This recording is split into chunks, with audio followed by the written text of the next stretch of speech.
start the stream, and we'll get going. All right, we are back from for another week, another gameplay. All right, so we'll do a little summary for Mr. Silver, who wasn't here last week. So he probably might have seen the video. Not exactly sure. I was here for the first hour. Oh, all right. All right. Well, the what ended up happening is the guys went back to Raven's Bluff. They discovered that the doppelganger was Oliver. What's the guy's name? Oliver. Anyway, he was the Lord Mayor of Raven's Bluff. And if you guys know anything about the Raven's Bluff characters, the NPCs, there are a couple of extra NPCs that are probably going to be filling his shoes. Alright, so let me go ahead and put you guys back on the map where you had the fight, and then you, I'll go ahead and do a little bit of role playing. Alright, so again, the next in line, about these, about this weather thing that's supposed to make the areas look a lot cooler. Alright, so it starts to rain, which is not that big of a deal. I just kind of I bought these things and I want to use them. Alright, so this guy, which is the Kane, Oliver Kane, or Kane Oliver, is the mayor of the city. Now, whether he's dead or alive it's basically up to you to find out.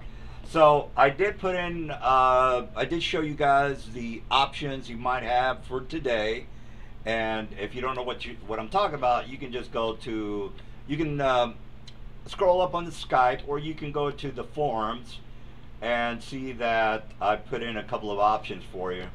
So the Civil War has, I mean, still happening. It's not as bad as, you know, the city's not on fire or anything like that, but the Civil War. How does anybody other than us know that he's dead? Because we explicitly said we were killing everybody in this courtyard who could possibly see what's happening. Right. Well, the thing is, after the fight is over, that's when the other guys come in. All right, so let me go ahead and put in. Yeah, and then we kill them. Well, I mean, you can't. I mean, if you want to kill everybody in the city, I guess that's fine. It's up to you. But if you think everybody in the city would show up, then sure. Well, I mean, there was just a big explosion in the room, so people are gonna want to go up there and investigate, especially if you know you murdered the doppelganger guy. And they're gonna find one of us transformed into Oliver O'Kane as planned, and he's basically gonna tell them, you know, everything is all right. We thwarted a coup attempt, and that was our entire plan, was basically to impersonate Oliver Kane after the fight. Well, yeah, that's fine. That's fine too. Jeff is not probably gonna play anymore, so I don't know how that's gonna work out. All right. We'll just have to polymorph someone into looking like O'Kane. Does anybody want to volunteer for that? I guess it could be me then. Yeah, it can't be me because I wasn't there. And also, I'm not the best like metagaming with the talking skill on character, so you're probably better on. I have a high charisma, so I guess, yeah, and I can cast glibness, so that pretty much makes me the master liar. Okay. All right, so it'll be me then. I'm gonna polymorph into Mr. O'Kane. I don't know if I have enough time actually to use corrupted spell to literally steal his identity, but let's check the casting time. All right, well, while you're doing all that, I want to mention a couple of things about the missions. I understand that you're turning into a doppelganger. It doesn't really matter. I don't think that is going to matter for what's going to happen next. All right, so what does happen next, again, there was a big explosion, and so, you know, this guy is the second in line for the taking over the city. Again, he doesn't have true vision or anything like that. So he comes running into the area, the courtyard. I guess you can call it a courtyard, where the fight just happened. So this guy again is the second in line, Howard Holiday. This guy over here is also a important person. And again, I give you guys the link on the Skype if you are interested in maybe finding a little bit about their background. All right, so regardless, the whole place is nothing but dead bodies. Well, not you guys. You guys are alive. So this guy and this guy, if I can get my roll 20 to work. All right. So anyway, so these two guys come rushing in with a couple of other soldiers, and basically they're just kind of seeing what the hell happened. They see Mr. I'll just put his face on here, and this guy is supposed to be the Kane guy. All right. Regardless of that, the dead body of a doppelganger is on the floor. So that's disintegrated, actually. All right. So. Well, I'll just go ahead and delete that page, and I'll just leave the picture there just for you guys. Be back here. I've got to reload and roll 20. All right. Well, all right. So anyway, so the place has just had an explosion. Howard Holiday and a couple of his men come in because again there was a big explosion, and he is basically coming up to Kane and he says, "Lord, my lord, are you all right?" And again, there's a couple of dead bodies in the area, so they don't really know what the hell is happening. All right, so what you can do is again role play with that. But before you guys start, barking orders at some of these guys, I do want to mention a couple of the missions that I did put on the Skype. I'm sorry, on the forum. That way, we don't have to go through the whole spiel on what options are available to you, because again, you can read that yourself. You don't need me to read that for you. All right, so again, so he comes in and he says, "My lord, what has happened?" And you say, and again, you guys. And I say there was a coup attempt. Some of the guards turned against me, hearing that there was a possibility I was a doppelganger, as absurd as that may sound, and we were luckily able to thwart the coup attempt and get them killed. I actually have a meeting with another associate of ours, and I intend to meet him at the gate. Please walk with me there. And so they start walking. As soon as they start walking, they start to brief you on what actions are going to be needed to. Well, you can skip the mission about they want you to find the original Kane. So they're not going to talk to you about that. But they will talk to you about the other things, such as, okay, if you're on the forum, you're seeing what I'm seeing. Is next in line, so okay, that's just for your guys' information.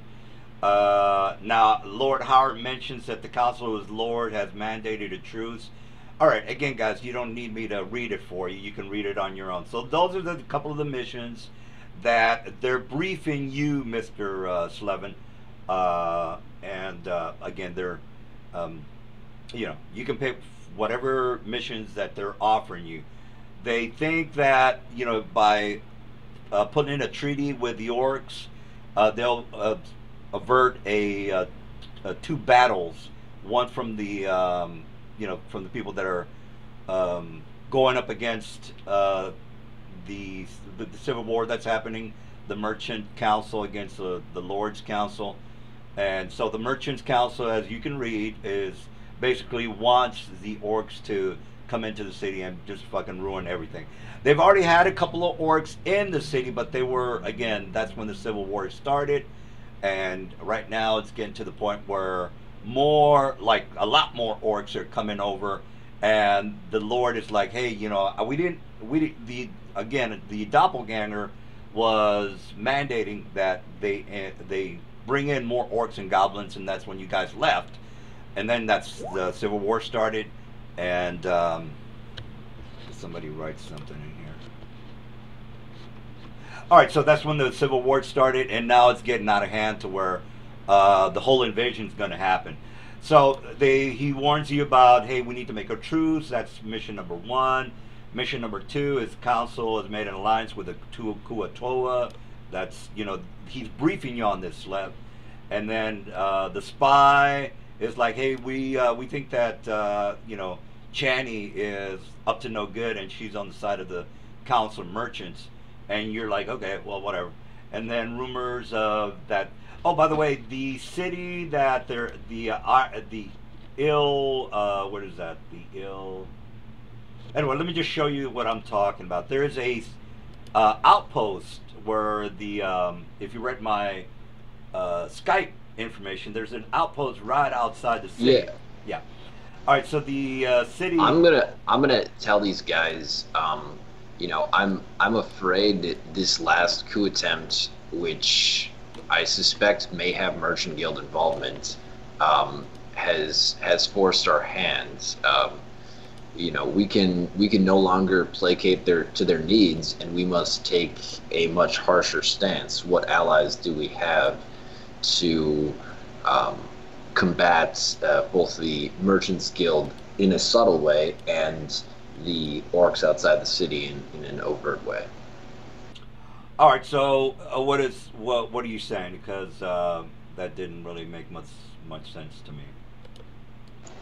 Basically, he's saying that he thinks the coup attempt, because the Council of Merchants is behind the orcs, goblins, etc. Yeah.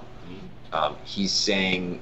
And he's basically saying that they're no good for the city, and because of this recent attempt on his life, he thinks that it may be the Merchant Guild who's gone too far. So we need to meet with the Merchant Guilds and try to discern if it was indeed them, and we also in the meantime need to be prepared to take actions against the Merchant Guild subtly, and against the orcs outside the city, not so subtly. So basically, he's saying it's time to get ready for the shitstorm that might hit the fan. You know what I mean? Oh yeah. All right. So they agree with you 100%. It's just that what actions are you going to be doing in order to either have a true. Yeah, that's why I'm asking these guys what allies we have to do that with. Oh, they do mention the mission about the mongrels, because again they know that the Kuatoa have aligned themselves with the Council of Merchants, and they would like. And again, you guys have been to the aqueduct before. This time they want you to recruit some of the mongrel men that are underneath or inside the aqueducts to help with the Kuatoa, because the Kuatoa are going to come in through the aqueducts from the underground into the city. Because again, Kuatoa are not land-based creatures. They have to kind of stay within close range of water. If you guys already know this, so they're going to go into the sewers, or actually the aqueduct / sewers, to destroy the city from below. Things like can we have all available men that aren't manning the wall? Can we have them fill any entryways from the aqueducts? How do the aqueducts run through the city now? I'm kind of curious. Do they run underneath it? Are they underground, or are they like your typical Californian aqueduct that's just sitting outside? Oh yeah, no, it's underground. Remember, you guys, I told you about the let me just see if I can remember all this. Yeah, I do remember some of it. All right, so remember this place where the Dwarven area, there's supposed to be a citadel, and you guys went into it. Again, this was a long time ago, guys. You probably don't remember. Remember how I mentioned that the aqueducts ran from this dwarven city all the way to the Raven's Bluff underneath?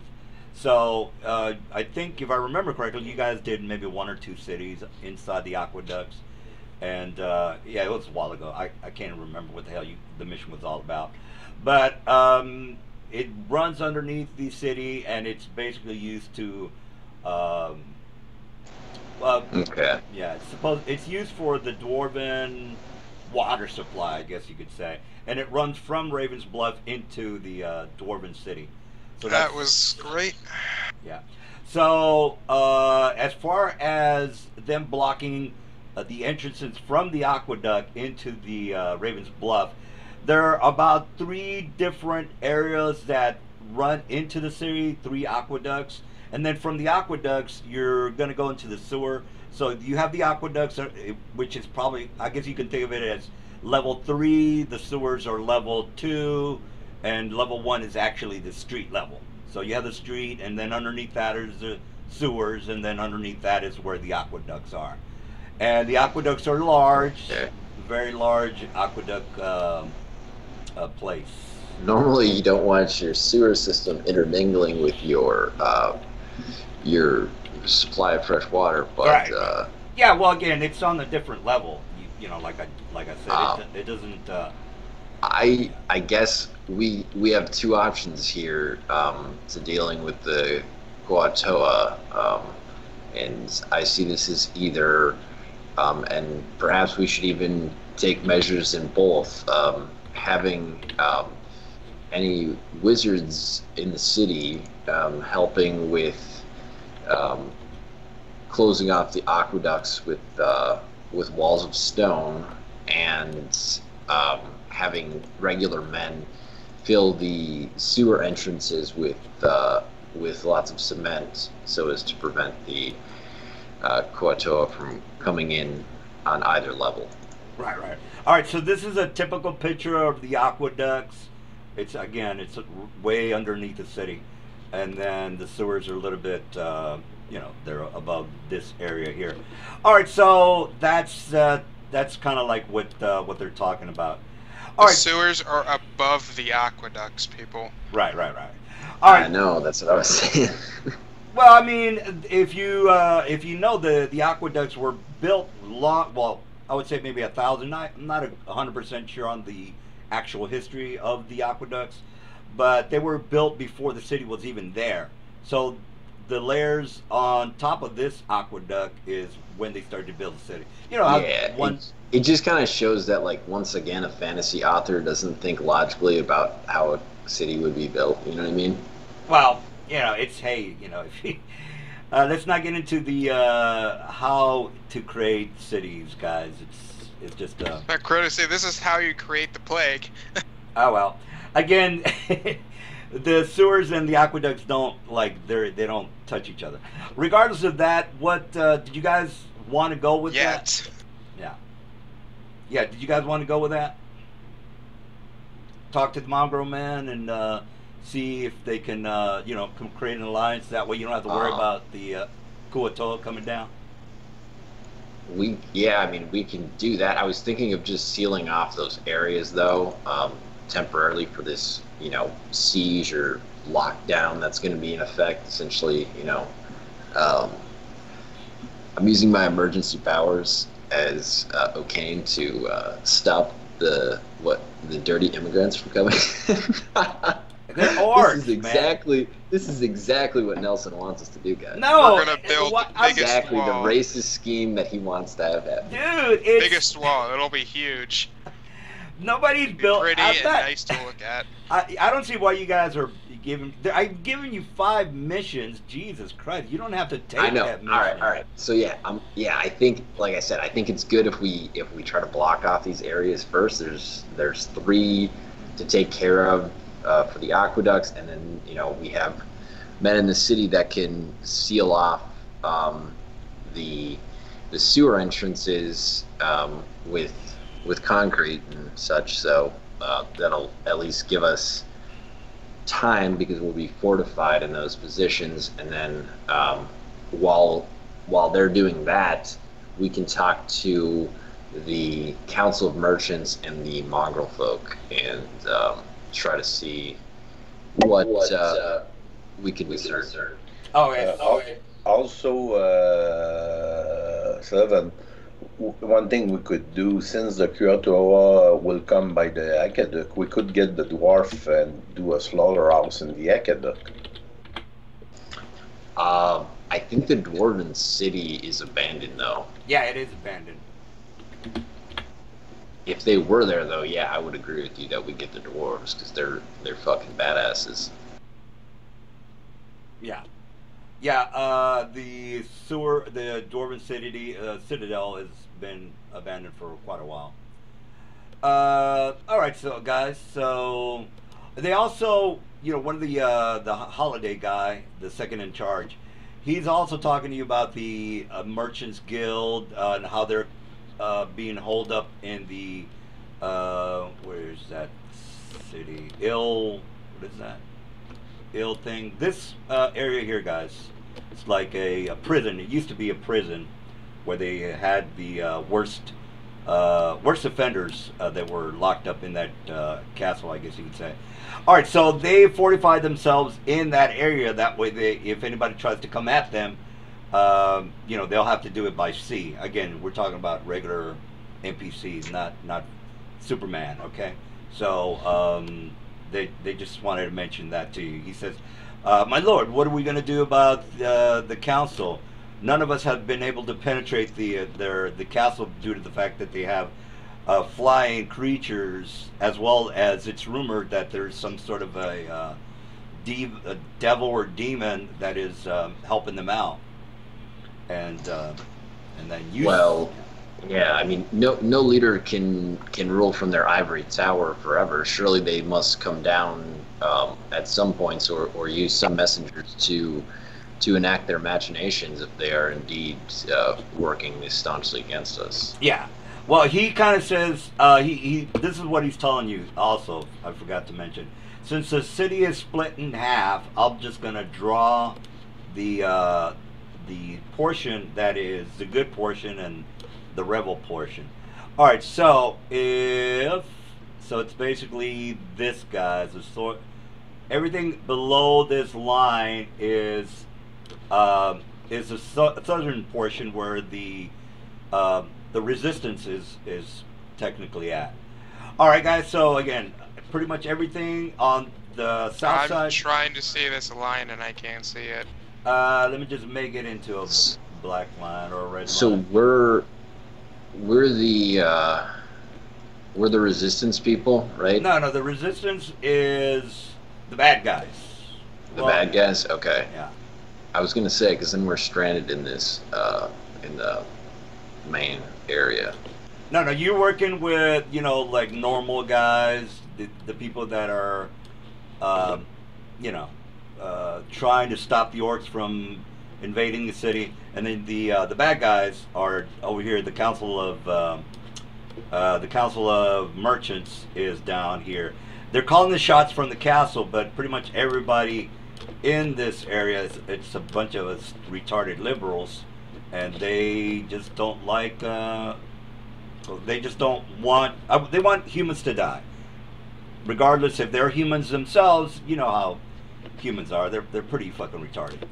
All right, so let's not get into the whole. Only in your campaign, Deal. Yeah, I was about to say let's not get into the politics, dude. It's just a game, people. All right, so what's the plan, guys? Because again, they're stressing that hey, the bad guys are inside the castle, and. Well, first is High Lord Trump. I mean O'Kane. I have to send out a tweet about this. See, that's why we lost Jeff, guys, because you guys are just not. No, Jeff said something. He said he just couldn't make it today. He was going to be here next session. Oh, is it? Yeah, Jeff's coming back next week. He's just busy. Oh, there he is. Okay, I didn't see it. All right, so we're good with 4 people. So Nelson, Jeff said he liked your bad attitude. Well, I don't know. I thought maybe I scared him away because you guys are jerk-offs. All right. Well, yeah, so, Sure. well, no, And by the way, guys, I was drinking last week, so I said I wasn't. Last Sunday, Yeah, I said I wasn't gonna drink, but I was last like, Sunday, last Sunday I was drinking. So anyway, I'm not drinking today, even though I might be lying. All right. So, is there like a wall dividing these people? No, Or are they just like regularly intermingling? No, they're basically they've got barricades like they were might be at war. If you ever Wooden palisades, pretty much. yeah, wooden pallets, and you know if you ever played what's that game? Mountain Blade. No, the rattling. Yeah, I'm the going to pick up horse. some water, guys. I will be back in 2 minutes. All right. Well, regardless, guys, they're in a civil war. They have skirmishes every so often, but it's not to the point where the city's on fire. It's basically, you know, like if you are watching the French resistance, you know, things like that. It's nothing major, but you know, but it's still a It's civil only war. hundreds of thousands of people protesting on the streets of your city. Right, but yeah, but France is still, you know, you could still go there and shop around. It's not that big of a deal. All right. Not during the French Revolution. Well, we're You- not yeah. talking about you know people going ape shit right now. It's kind of inconvenience at this moment. You can still go to France and shop around and talk about you know how it sucks there. You can go to McDonald's and buy a fucking Big Mac if you want to. That's not really a civil war.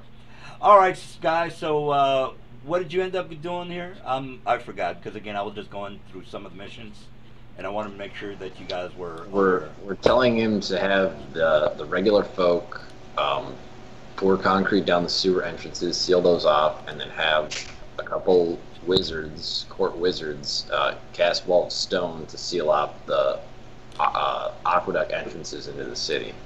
And he says we only have a couple of mages that are, you know, able to, you know, do all this due to the fact that since they're preparing for the invasion of the orcs, which will be here in a couple of days.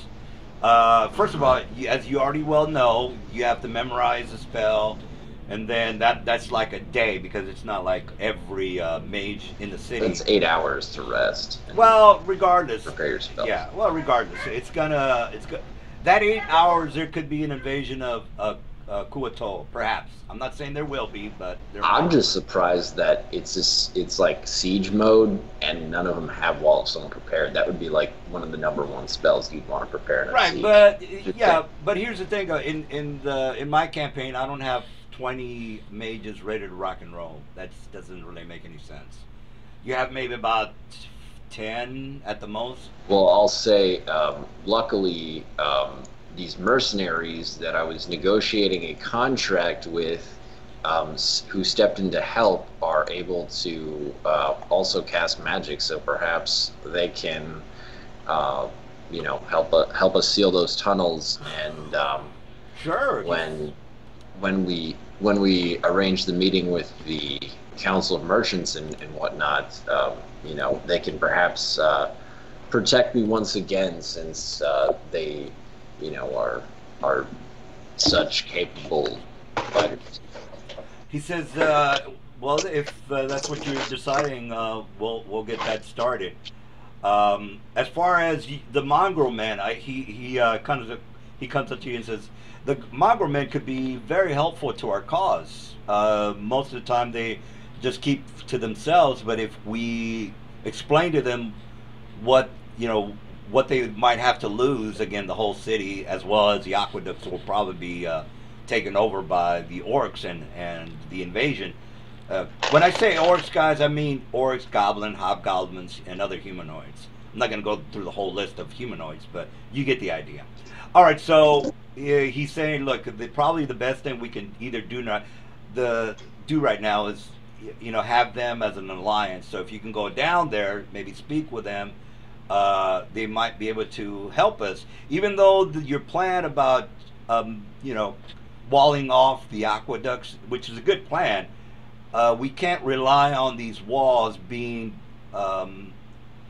fortified forever because, again, you don't know.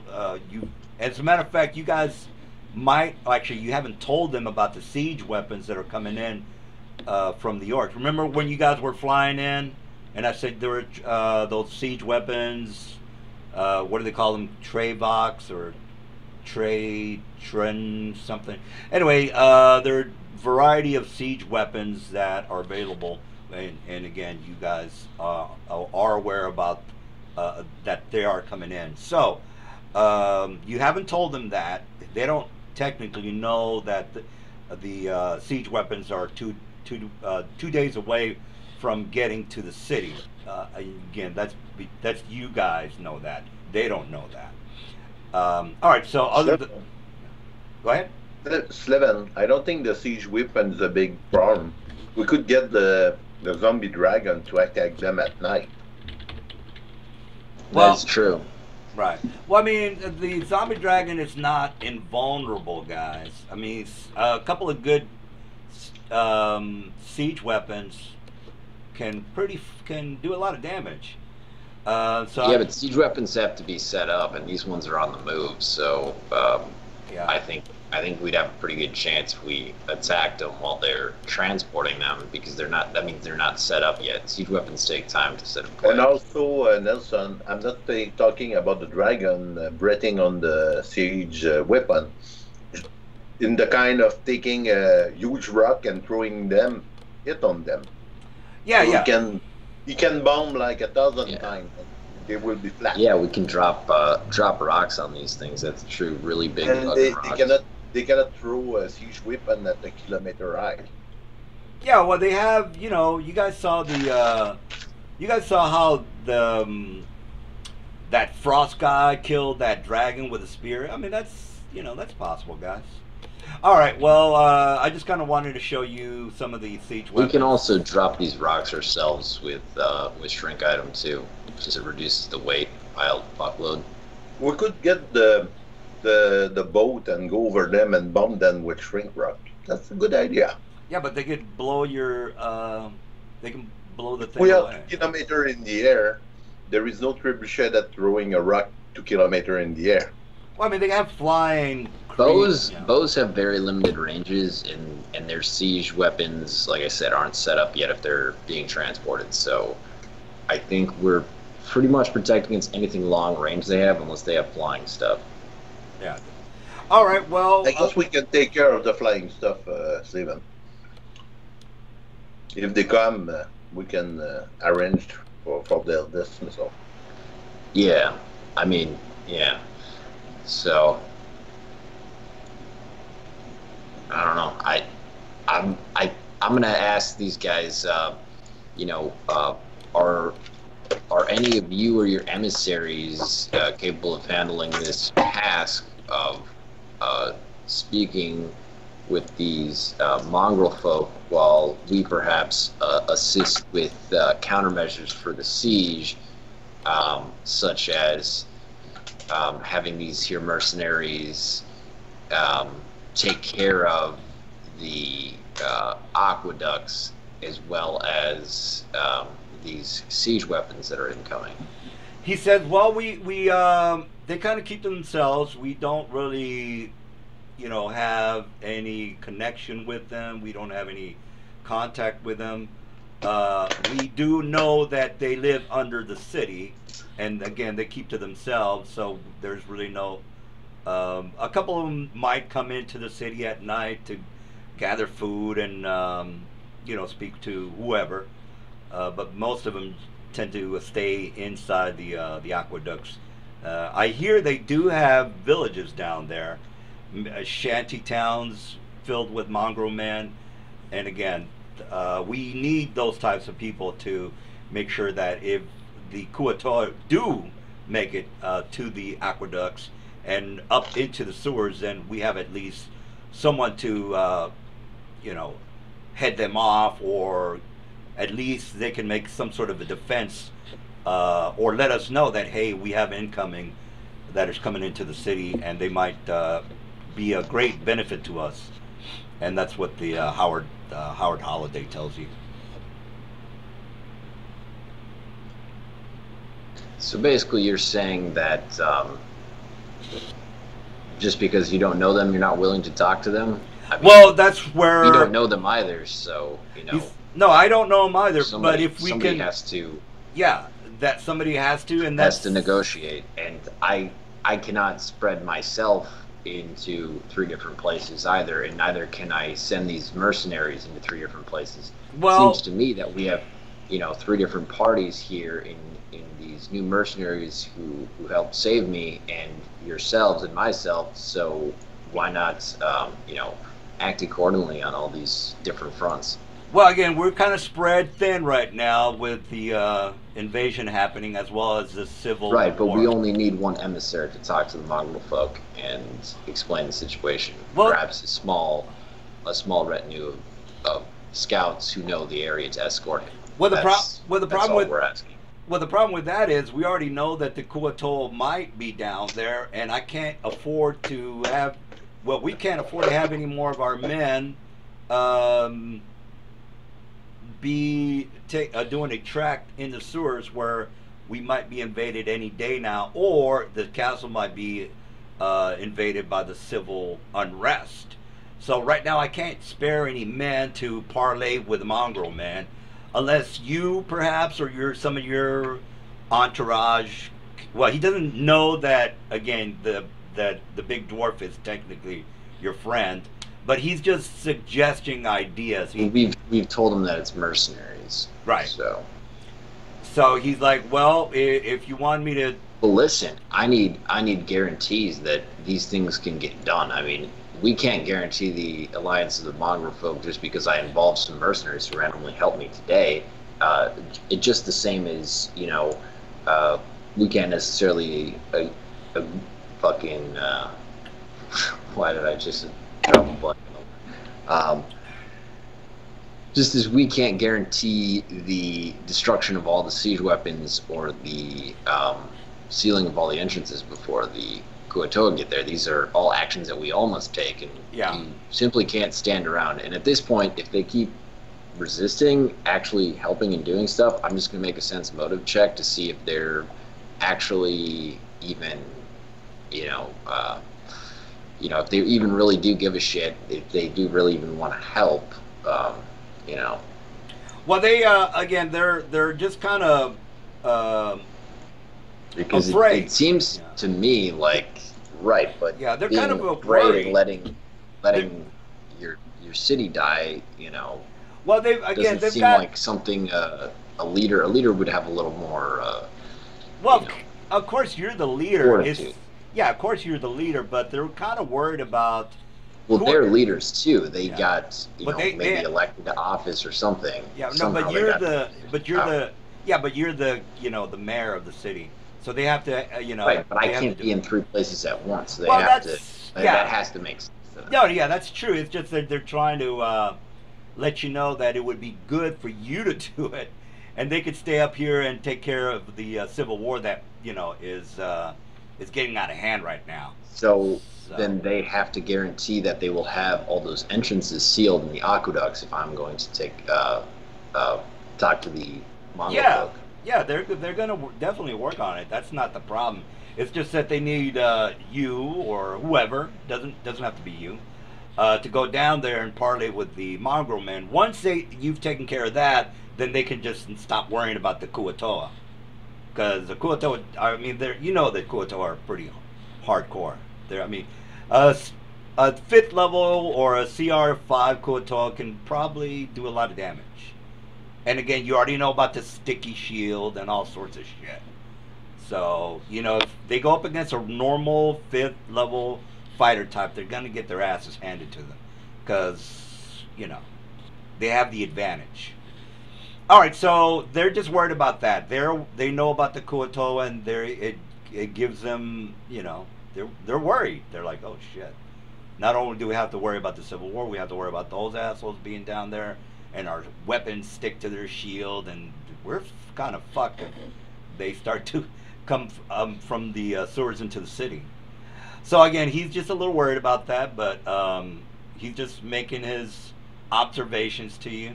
And if you don't want to have, or if you don't want to go and do a parlay with the Mongrelman, that's fine. Again, it's not the mission you want to do today, which is fine. He'll just take your orders. You say, we'll have somebody go down there and take care of it, and then that mission will be, it'll be over. And if you decide that, hey, I'm not going to do that, just have somebody else take care of that, and they'll say yes, sir, and that'll be it.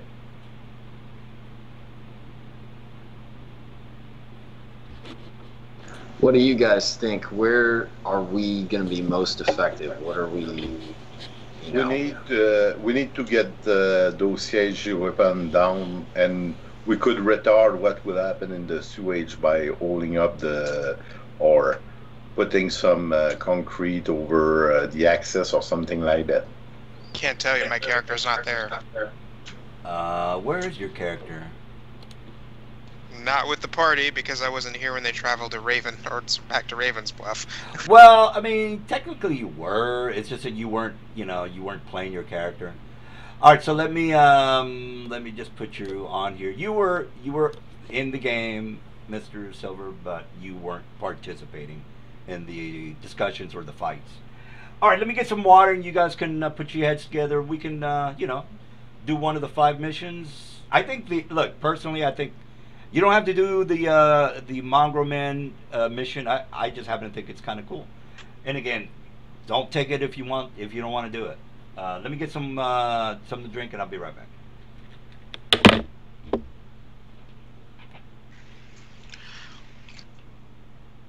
Okay, but would I even know that you're transformed into him, since I wasn't around in the fight? I can tell you anyway. Yep. I mean, Mangar, I've been throughout this conversation pointing to you guys and saying these mercenaries saved me and such.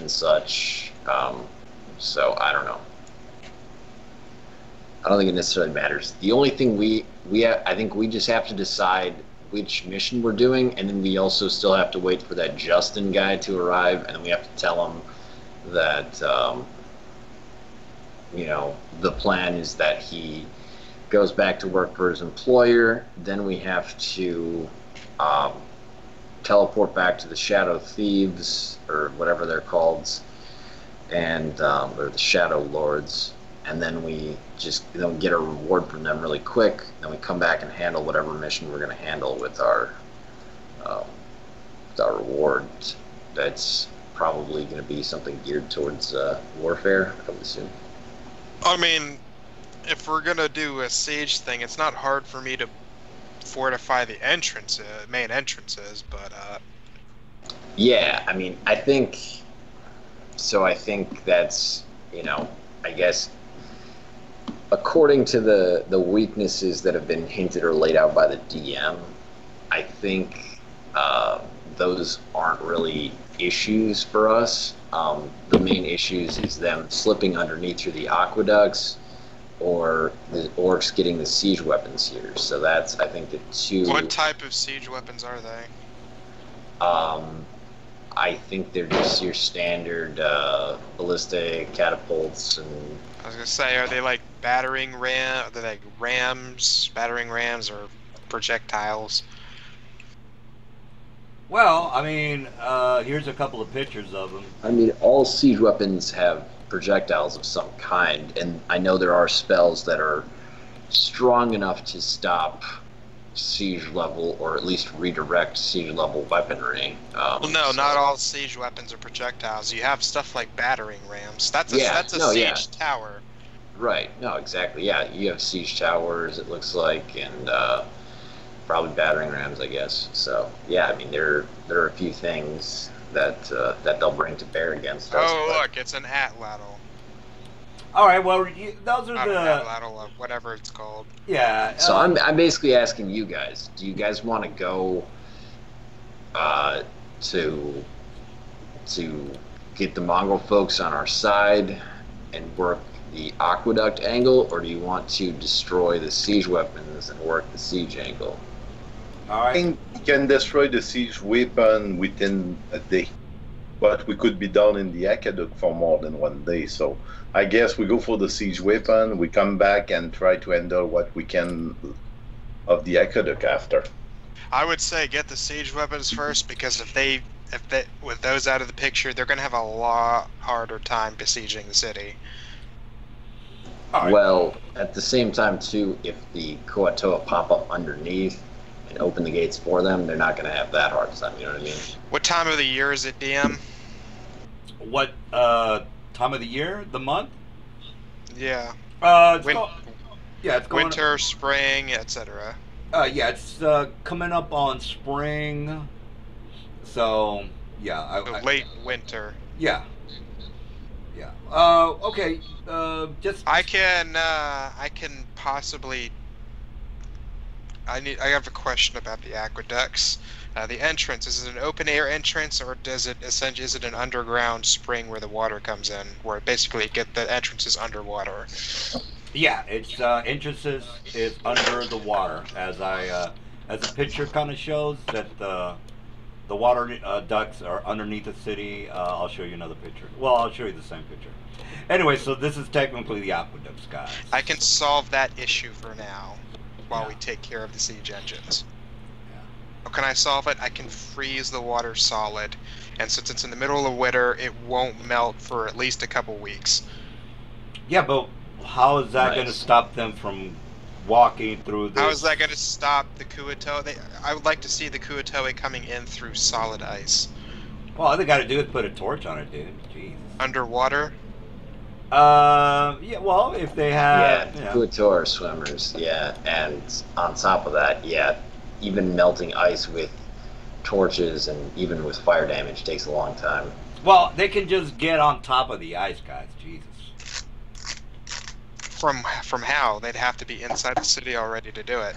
Kuatoa live underwater, so they would have to, That's always depends. They would have to be already out of the water and in the city to make that not work. Right. That depends if we are talking about a foot of snow or 20 foot. No, I'm talking about freezing the water solid.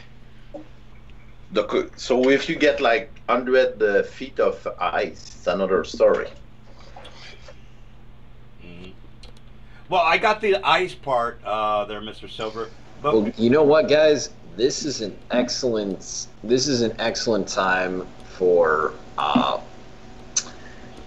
a great spell called Planar Binding. How do you be two places at once? Well, we can have a bunch of ice demons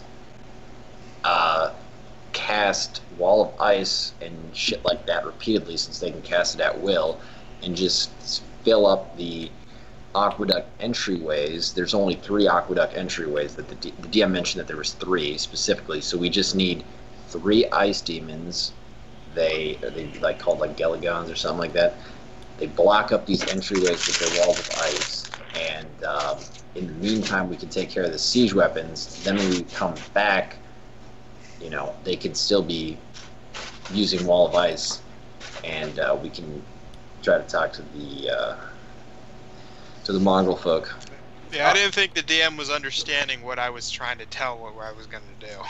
No, you said the freeze the aqueduct, the water area.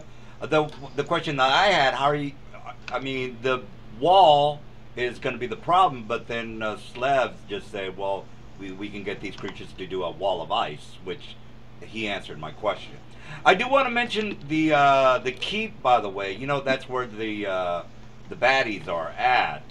You know, so I just wanted to make sure you guys were aware that they're how far away is? Oh yeah. How far away is the keep from the shore? Or I would say maybe about 5 miles away. No, actually, that's a fucking long way from the city. That's too much, guys. Yeah, you're right. I would say half a mile. Half a mile sounds about right. How many feet is half a mile? I don't know. 2,500, I believe. Half a mile. Yeah. A mile is 5,000 feet, something like that. Well, you can Google that. I don't know if that makes a difference, but I just kind of want to make sure that you guys were aware that the baddies are calling the shots from the castle.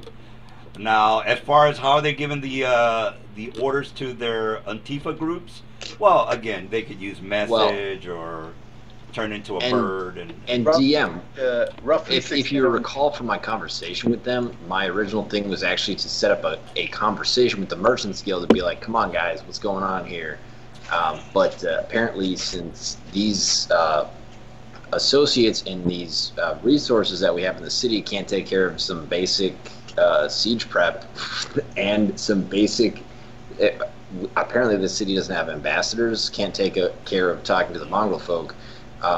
We can't even meet with the Merchants Guild and find out what's really going on there. Well, you can try, but they're basically calling the mayor an asshole. He's a piece of shit. We need to overthrow him. He sucks. He's a faggot. All that good stuff. They're not here to make peace. They're here to, you already know what they're here for, guys. They're here to kill the humans. I don't think I need to keep emphasizing that. Not that you guys don't already know that, but that's technically the main goal of these guys. And again, I've said this a bunch of times, so I don't just kind of keep that in mind. And then you might say, okay, well, of course they're going to be assholes to us because they want all the humans to die. But that's, you guys already know this. It's not like you don't know this.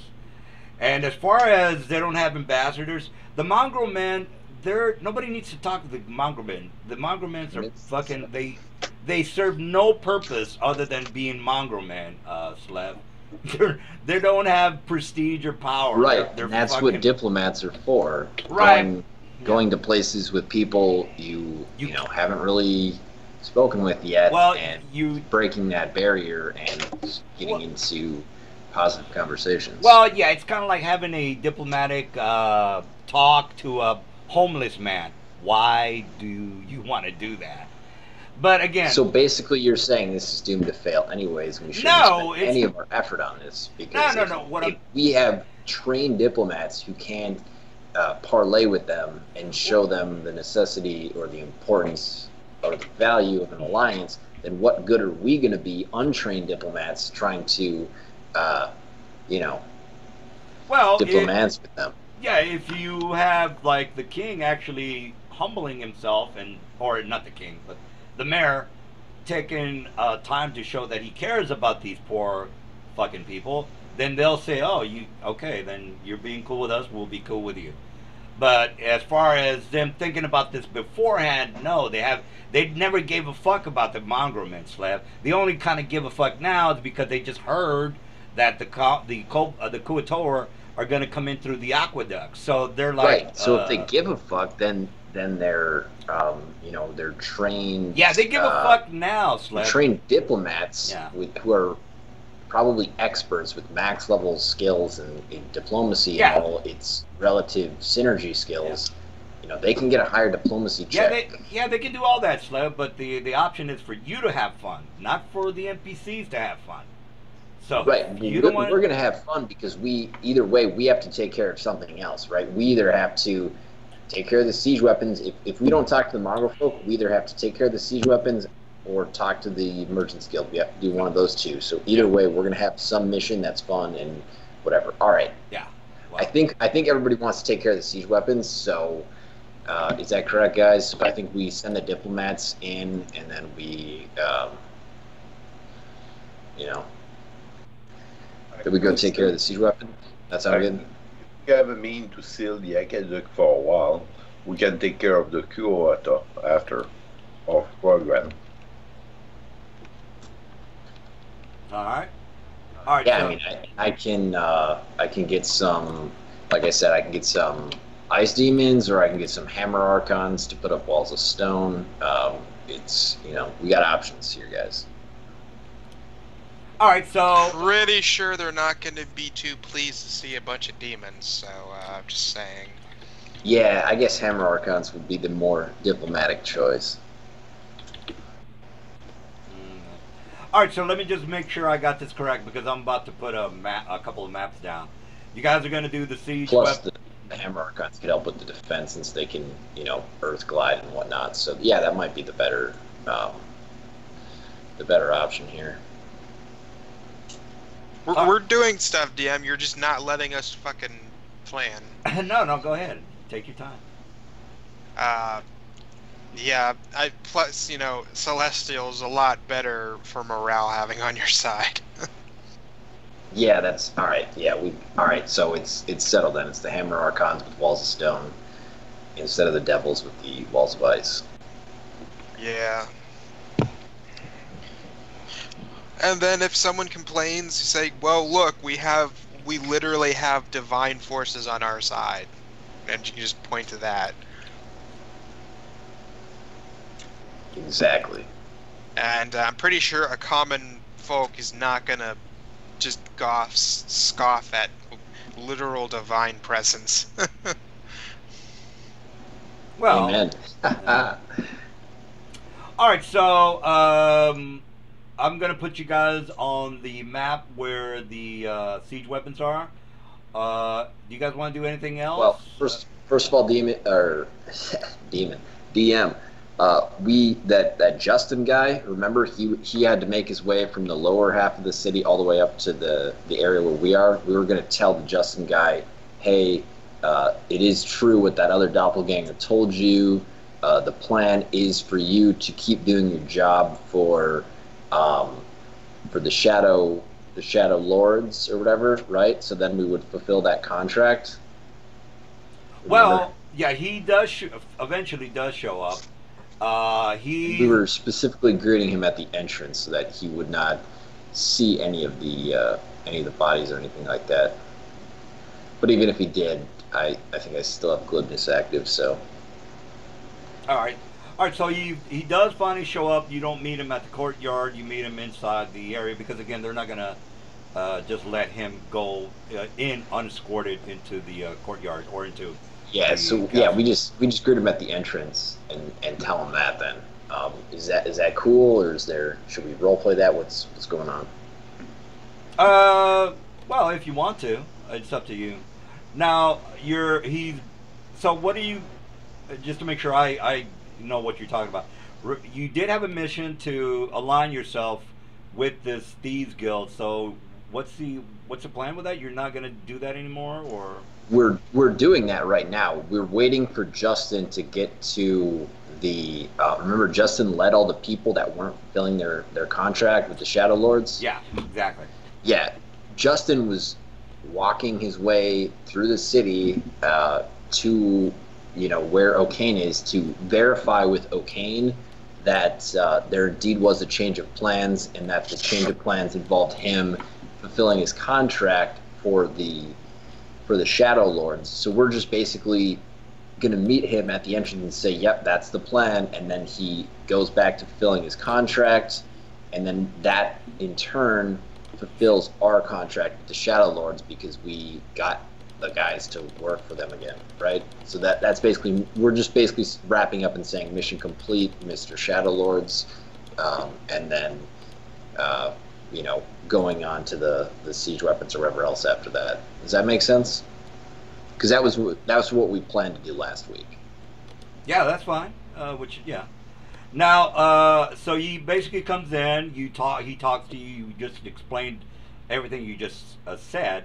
So he is in agreement. He basically says, "Look, I understand that you.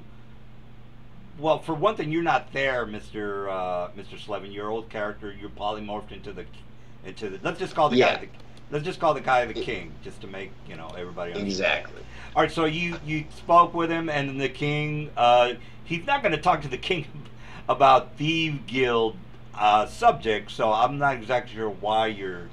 No, he is, because remember, he said that he's the one who said that defying the Shadow Lords was part of the Doppelganger's plan. Remember, he was the one working with the Doppelgangers? Yeah. Okay, so he thinks that O'Kane is a Doppelganger, and I look like O'Kane right now. So I'm telling him, remember, yes, that is the plan, wink, wink. So work with the Shadow, fulfill the contract with the Shadow Lords, and that's going to help us get to our end game plan. We're going for the long con here, right? I got you. Okay, I see what you're talking about. All right, well then, so he does. You do speak with him. He understands what you're talking about. He agrees with what you're saying. And he also mentions that the Citadel, the merchants. What am I talking about? Citadel. It's the Merchants Guild, the Council of Merchants, I should say, is wanting to have a well, again, since he knows that the king is a doppelganger, he starts talking to you about, that they're giving out orders from the island castle. They're basically going to make a front in about a day or two, and you kind of already have an idea that it's going to be a day or two, because what they plan, and he's telling you this in secret, and again, he just says, "My lord, you know that the final assault is going to be done in 2 days. We need to coordinate with the Kuatoa as well as the orcs so we can plan our battle. And if we can have this pincer maneuver from both the south side as well as the north, we can destroy the whole city at once." So he's basically telling you that this is all being coordinated to happen all at the same time. The Kuatoa are supposed to be here in about 2 days. The orcs you already know they're coming siege in the area in 2 days too. And not only that, you have to worry about the Antifa motherfuckers who are going to burn down the city. So he's telling you that this plan is going to happen. And you already know he's in with them. So he's just telling you that, hey, this is what the plan is. This is how the plan's going to work. Right. And we're just saying that fulfilling the contracts with the Shadow Lords is the best way that you can make sure that happens right now. We basically can't have anybody get tipped off before any of that stuff comes into effect. So you basically need to maintain the ruse that you're working with the Shadow Lords and just keep doing their work for them, so that we don't jump the gun. And he says, "Yes, I understand." All right, so he's in agreement. And if you have any questions, and you feel like you need to double check with me about anything else, or you need to know when to start working against them, just ask me, and I'll let you know. And he kind of bows and says, "Yes, my lord." All right, so your little arrangement with the Thieves Guild in the area is, well, it's he believes you. That's as much as I can say. All right, so what about you guys, Silver and Pascal? Do you guys want to say something else, or you have your own plans, or what? I think we already discussed blocking up the entrances so we can focus on the siege engines. I think if we can get rid of those siege engines, they're going to have a significantly harder time besieging the city, which will make it a lot easier for us and the city to deal with it. Yeah, I'm on the same page. Because anyone who's a historian will tell you, if you don't have siege engines to assault a major fortification, all you can really do is just wait outside. All right, that's true. All right, so I'm going to go ahead and put the siege map going. All right, so I believe I have some will saves to make for these monsters, and then some charisma checks to make. So by the way, Slevin, that what I sent you, do you want me to prepare that for when we get ready to fight them? Oh yeah, definitely, and then that will even allow me to switch up some of my spells before the fight to be more cold focused as well. All right, the way the fight's going to work, guys, there's technically 3 battalions. Now I'm not too familiar with. I guess it's a good thing. What I'm doing is actually great at fighting entire armies. Well, again, I'm not too much on the miniature rules, guys, and I don't think we have time, unless you guys want to take the effort to. Well, here's the problem with that is I don't have my siege weapon stats, so that would take me a while. The best way to think of a ballista is to be like a freaking huge, a colossal, gargantuan or colossal sized great, or Yeah, heavy crossbow. That's really the best way I do to quickly get them. Yeah, but the problem is I don't have their stats, and I have to create the macros for the to hits and all that good stuff.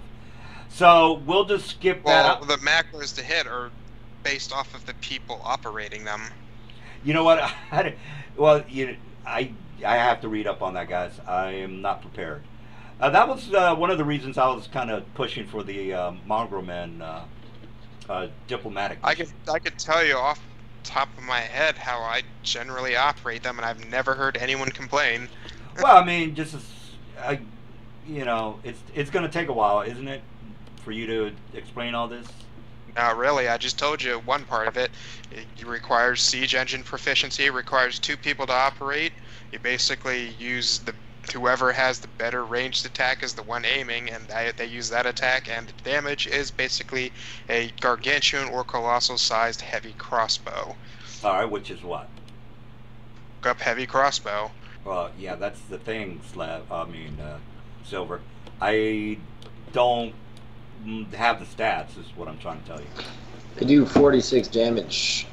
I know that off the top of my head. 46? What's a plus to A hit? ballista does 46. Yeah, what's the plus to hit, though? What is it, plus 23 to hit? I don't know.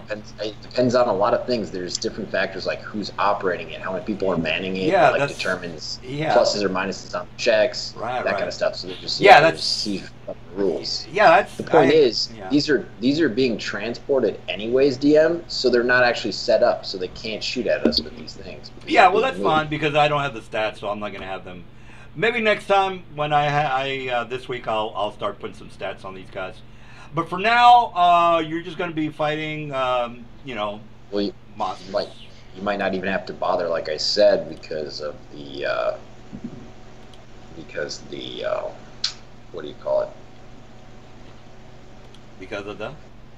Because we're going to be destroying them before they get there, so they wouldn't be set up yet. So yeah, but remember that the orcs and the goblins and the hobgoblins do have flying mounts. I didn't mention that earlier. Fine. Yeah, that's fine. That's what we said we were going to be going up against when we were taking on the siege weapon destroying mission. We have to face their flying retinues or whatever. So yeah, we're prepared to face. Would I be able to, before we leave? Is there any way I could get to a magic shop before you leave, real quick, see if they have something? This would really help. Oh yeah, we can also get any one item from if we teleport to the Telflumar guys, and because that's what we said the deal was for helping get them back on their contract. So we can also do a quick teleport over there as well. Yeah, that would be appreciated. So I need to go to the magic shop, and if you don't mind, guys, I could get the pick. I will be happy. How many magic shops were there? Oh, the city has, you guys already know, the city has 2 major magic shops. So if you want to roll for it, go ahead. Nope, they don't have it. All right. Do you want me to look for you? No. Well, if they don't have it, Slev, they're not just going to have it because you showed up at the store. What is the way to roll? You could, real fast, you could teleport to another city, Slev, and do it that way. Yeah, and like I said, we guaranteed get any one item we want from the Shadow. I don't want to. If I'm going to be eligible for that, I don't want to waste it on a rapid casting circlet. Well, yeah. I mean, I'm just saying you are eligible because you were participating, but you know. Is it something like that, or 1 or 2? Yeah, you roll it. You do dash. Well, it's just like all your other rolls. You do the same thing. Dash R, 1d2. Yeah, 1d2 or 1d100, whichever. All right, so you're looking at the map. Just to give you an idea, we're just gonna have like a regular fight without the ballistas and the siege weapons, guys. And as far as the flying creatures, flying mounts, well, this is probably going to be a pretty fast fight because I know you guys can do 1,000 points of damage on a spread. So I have to kind of figure something out here for that. All right, so actually for this, I'm just going to be getting really big rocks, and falling damage from heavy objects is quite significant. So, well, yeah, it's just that you know, since these siege weapons don't have dexterity because they're objects, they don't even get a chance to avoid it. They just if I hit, they go boom. All right, well, basically the only thing you got to worry about is the flying mounts, I guess. We're gonna do some battle prep here before we actually wade into the army of trained foot soldiers. I say trained, but probably just like foot soldiers. You know what? I'm not gonna put any orcs on the ground because they're just a waste of time. First of all, you guys are gonna be flying, and even if they could shoot, you guys are gonna be pretty high off the ground, so it'd be a waste of time for me to put them on the map. I mean, I'll put them on the map just for aesthetics, but they're not. Yeah, we're gonna be dropping these things from so high up that we're out of range of their bows. Yeah. So you need to let me know when we're like a quarter mile from these people, so I can prepare a spell. You know what I'm talking about. All right, so do we do a teleport to the Thief Guild to end that up and get the reward? Yeah, because we wanna be as prepared as possible for the. Just to recall, is it one item for the group or one item each? One for the group. I thought it was each, but no, dude, are you fucking high? You're the one who said it was. So. Dude, there's no way I would say everybody gets like a legendary item. That's crazy. All right, so let me just put you guys on the map, and then you can talk about how you want to do whatever. Where's the big guy at? Well, before I would have even gotten to the map, I would have casted a spell with a range of 1 mile. All right. Well, regardless of what you're gonna do, it actually matters quite a lot. So here's the thing, guys. Let me check with my sheet here, but you all have. Let's see here. Basically, I'm thinking, how many boulders do you think you'll each need to drop on these siege weapons? Like roughly how many siege weapons did we see when we were flying into the city? Well, there are 3 battalions. This is just one of the battalions. So what you see is what you get. So, Sleven, basically I can throw 6,000, 7,000 pound boulder at them. So get the number you need, and I will do this. Yeah, well, luckily you don't have to throw a 6,000 or 7,000 pound boulder at them. I mean, it will be, that much or more, but because of shrink item, the weight is reduced, and then all I have to do is dismiss the spell as we drop them. So that's of course, but so we have to coordinate our efforts. Basically, I can lift over my head 7,000 pounds. Let's see. I'm gonna have to put endure elements on you guys. Damn.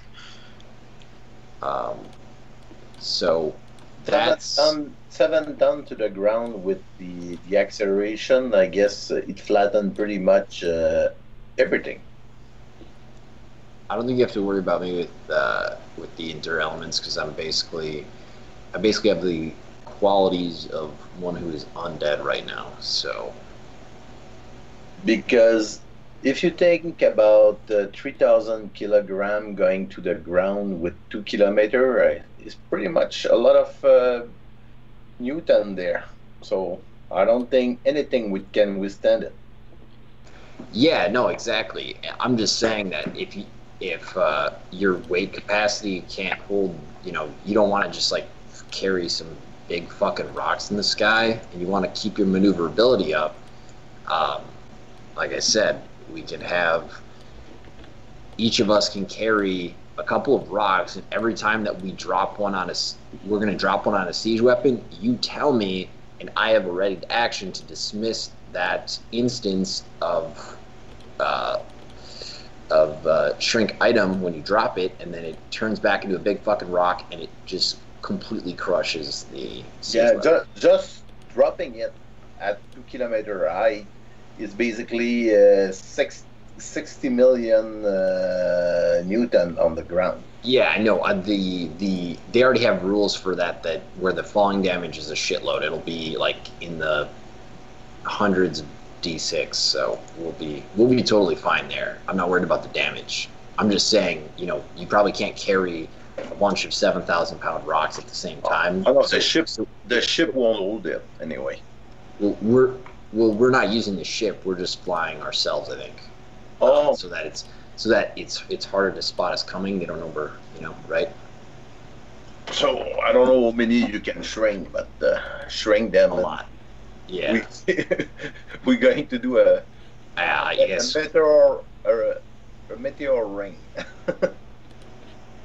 Yeah, I mean, I can shrink. Yeah, I guess I'll shrink about 10 rocks or something, or 12, just in case we need some extra ones. So. I think. So while you're talking about that, Slim, I sent you some interesting info about what I'm going to do here. Basically, that preparation spell is going to be combined with control winds, and it's going to be pointed from the sky down to the earth, and it's going to be tornado force. Okay, perfect. Which means anyone in the air every turn has to save or just be immediately slammed into the ground. And it's going to be, it's 40-foot ray of emanation on me per level, caster level. So basically, you're going to be like just below us while we drop the rocks. Then, is that how we're doing it? I can be with you on the Griffin. It doesn't matter because the radius is going to be so big that no matter where it is, it's going to force flyers around us down to the ground.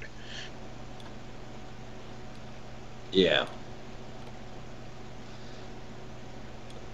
All right. So, and that's gonna lower the wind lowers the ambient temperature down by 1 band. So you combine that with cold snap, and that's unearthly temperatures. So not only are they being forced on the ground, if they're already on the ground, they're going to be knocked prone every round if they fail saves. They'll be taking a d6 every round of cold damage, no save, no spell resistance. And if they're holding metal items, they're going to be under the effect of a chill metal spell constantly.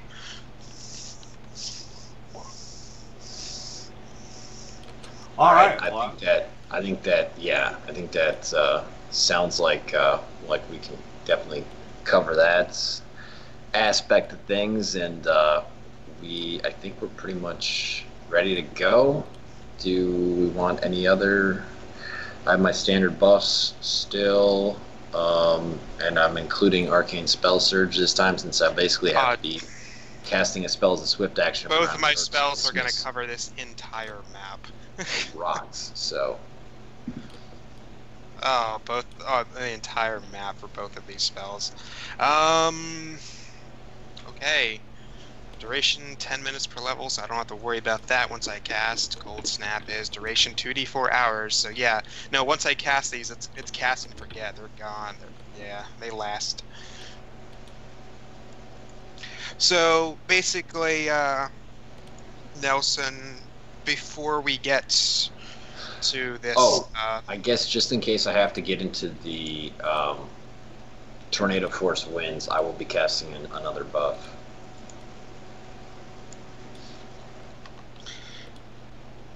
Yeah, because that's going to be...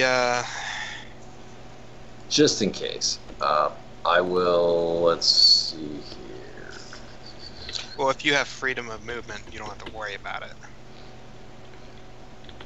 I do have freedom of movement, but technically, I guess this wouldn't be preventing me from moving or attacking. It would just be forcing my movement in a certain way. It's like freedom of movement doesn't prevent like a bull rush, which is kind of what this is akin to, I would say. Yeah, but this is this would be a natural effect hampering your movement, so it would be subject to freedom of movement. But I've got it. I assume you've got it. Yeah, it's one of my everyday buffs. I have 3 everyday buffs, and that's one of them. So. Before we go, Pascal, I need to know how well do you do in the cold? Like, not like it's, winter. I'm talking, we're talking -50 and below. I will have to make a fortitude save and may get some damage there. I don't at that temperature, there's no save versus it. So basically, I will have the damage. You would take a D6 every turn, cold damage, no save, and are you wearing metal armor? Yes, I am. You'd be under the constant effect of a You're not wearing metal armor, actually. No, it's Dragonite, yeah. Yeah. Okay, then you're good. I was gonna say, don't wear metal armor around me. Hey, I was reading through the Oriental Adventures, and it said that you could have all those items, but only one of the items would be of benefit to your AC. Again, I just kind of want to bring that up real fast. So what I read is like if you have there's 2 separate there's 2 separate versions of them, but each one can only work once. There's one for 2 different like extra slots, so to speak. But yeah, it's basically just saying you can't have multiple of those in the same spot and have it work for extra benefit. Oh, okay. Well, it doesn't. Just wanted to bring that up. All right, well, I'm ready to rock and roll. The white patches or snow. I'll do endure elements on you before we leave, Pascal. That'll last long enough for us for you to not worry about it. Okay, thank you. All right, so you guys do fly towards the east to check out the. Again, it was about 2 days on the airship, so it's going to be about the same. I guess maybe a day just for you guys to get there. All right, so because again, you guys fly, I think a little bit faster than the airship. Correct me if I'm wrong, but regardless. It's about even if you fly twice the speed of the airship, it would take you a day just to get to the guys. All right, so well, yeah, we are like I said, we are not.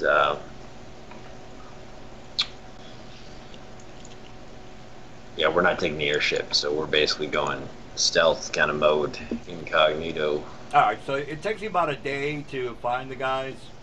And you come up on one of the battalions. I'm not. Don't worry about the 2 other battalions, guys. I'm just, I just want to make it more interesting if there's a large battalions in order for them to destroy the city. Again, you don't have to destroy 3 battalions. You can just destroy one. One is enough. The other battalions are going to get, they're going to have to make a morale check and all that good stuff. Which is probably not going to happen because you guys are going to nuke the whole area, so I wouldn't worry about that. All right, so let's start the initiative, and then you guys can, plan whatever. Now, if you want to put a boulder on top of a siege weapon, well, you have to get right on top of the siege weapon, guys. So you can't throw it, and well, they're all. Well. Everyone within a mile right now is experiencing -20 Fahrenheit. Well, yeah, I mean, the thing is it's like yes and no. So the items are shrunk, so they could throw these technically, but I think dropping them directly over would just be easier in terms of trying to aim. So that would be my vote. The fighter can do as he wishes. It's just that everybody has to remember that each time they throw a rock, I have to have my standard action ready to dismiss the shrink item on that rock. So we have to coordinate the dropping of the weaponry. Just remember that part. I would say let me focus on my spell or my battlefield control spells here. Okay, that's fine. Then I guess it's me and Mingar dropping rocks. So I am basically gonna be. I'll be on your mount, but I need to focus on these things. I'm not. Well, I'm not mounted right now, but you can be on the zombie dragon if you want. Okay, I guess. I am just flying normally because it'll let me go faster and be more maneuverable. So that's the main things. I mean, I can fly too, but it's a shorter duration. I would need to have a mount on the way there. All right. Yeah, well, no, that's fine. Like I said, we have the zombie dragon for that. I could also cast a phantom steed up for you. I'm good. I'm good with flight. It's Okay. just it'll have to be once I get there that I activate it. Because I have master air, and that gives me 90 feet of good maneuverability.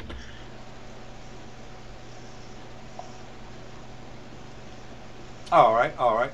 Okay, well, again, just when you guys are ready to start, just roll the initiative. Of course, I'm gonna probably go last, but you know. Well, everyone within a mile before we even thing is taking a D6 of cold damage every turn. All right, not a problem. Okay, what about the rest of you guys? He's cast a spell. What about the rest of you guys? What are you doing? Like I said, I'm just getting any extra buffs I want up ahead of time. Oh yeah, I forgot one of my buffs too. So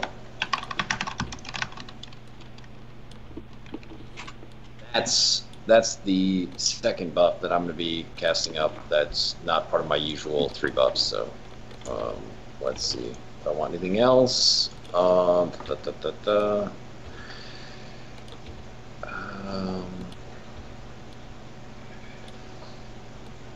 think that's all I need for now. What else? Maybe I don't want to be targetable. Let's. Oh, real fast. Do you guys want me to do? I can. By the way, since I can cast cleric spells, do you guys want me to do like an anti-life shell so that we're all fucking Gucci as hell against any living creatures trying to attack us, or non-living as well? I think. Might as well be prepared. I don't know if it'll even be necessary, but I think I'll be good. Just make sure we I just have to make sure we deal with anyone trying to single us out. But I've got things to take care of that. Or if one is passing silver, I guess, take care of it. Well, as soon as unfortunately I roll a 7, but as soon as my turn comes around, anything flying in the air is going to have a bad time. But with Dungeon Crash, of course, a flying creature can retake itself, but the thing on the creature is falling to the ground. So I guess it's a one shot to the ground. So the monk may come back, but the rider won't be coming back. Do you have freedom of movement? Yes, I do. Okay, I just need to make sure. Don't need you being forced prone. So basically, anything that fly in will come back down. Well, it's not just gonna be flying. It's gonna be everything. Both the 2 spells I have the one up, but the spell I'm gonna cast on my turn is just gonna stack with the other one already in effect. And it's basically every turn, everything in the map has to save or be knocked prone on the ground. All right, even the guys flying overhead. Is that correct? Yeah, I'll explain it when my turn comes around. All right. So, well, here's the thing, though. You said you cast that before you got onto the battlefield. No, I said I haven't casted yet. Oh, okay. I've casted 3 spells just before here. One of them is a cold snap, which I'm going to combine on my turn. All right, all right. All right, so Mr. Azrael, you're you're on the initiative. What's the plan?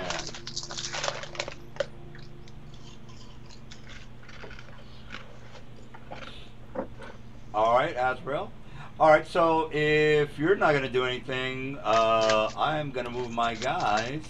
Like I said, Silver, what spells are in effect right now, so that I know what I need to do right now. I have Cold Snap on myself. I did Cold Snap. I put Endure Elements on Pascal or Mingar here. I've got Master Air and Freedom of Movement on myself. Yeah. Okay. Okay. All right. Well. Okay, so I guess I might need to wait for the big whirlwind to come in then. You've got one round basically since I rolled last initiative. In that case, I might have to. Well, I suppose I need.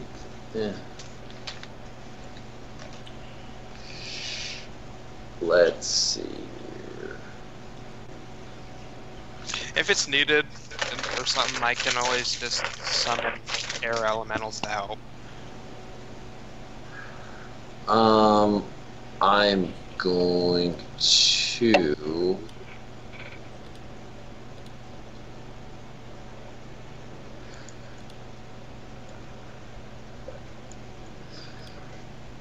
I guess I might have to break away from you guys. I don't know. If you've got freedom of movement, you don't need to worry at all what I'm about to do. Yeah, I'm not worried about what you're going to do. I'm thinking, do I want to do anything else? I was going to do, before the fight, I was going to do a Storm Rage to prevent the winds from affecting me, but I guess maybe I don't need that. I guess I'll just do a... I'm going to do a... The best part is it's going to make it literally what I do is they won't be able to make any ranged attacks from us on the ground. Yeah. Guess I can do...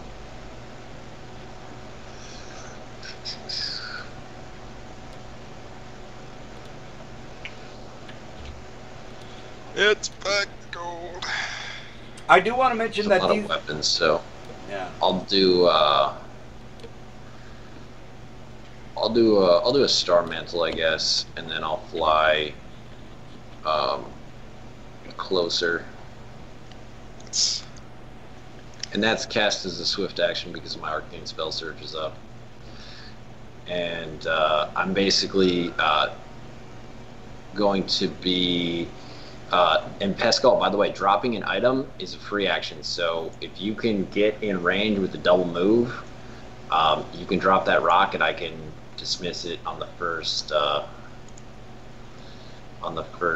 creature, and it looks like you can actually get into range of this one directly in front of you. So that's one we can start it off by already destroying one of the there things. is no problem for the move because I can also do the hustle. Do the what? You remember the Sonic ability I took, hustle? Oh yeah, that's true too. Yeah, that's another possibility. Oh, well, I like realized something. You don't even need to worry about these dropping boulders because the winds I'm about to do destroys all non-fortified buildings and often uproots large trees. Oh, well, yeah, that's true. Yeah. Well, you know what? I forgot about that. So then maybe, we don't even need to do the boulders then. Just need to protect me for one round. Okay, yeah, and then in that case, if I just need to protect you for one round, I'm going to stand next to you, and my swift action spell is going to be Obscuring Snow, and that's my turn for now. All right. All right, so my Griffins are going to go on this round, and let's see. So they are going to move towards the big guy.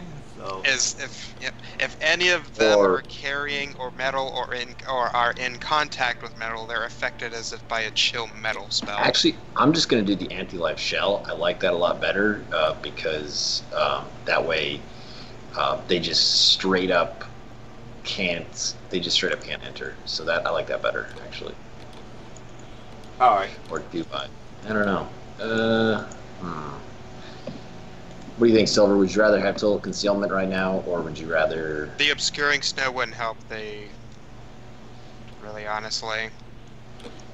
I mean, yeah, I can cast Snow Sight, but it's not going to really do anything. They still know we're there. Right, but it's going to prevent them from hitting you with any targeted spells, and... yeah, that's true. It's up to you. You can do either. Alright. Yeah. I will do the Obscuring Snow then, I guess. That way it's a lower level spell slot too. Alright. I think that's a 20-foot radius. Let me double check. I guess it's a good thing they're like 2 days away from civilization when I'm doing this. Yeah. Just this lasts for months.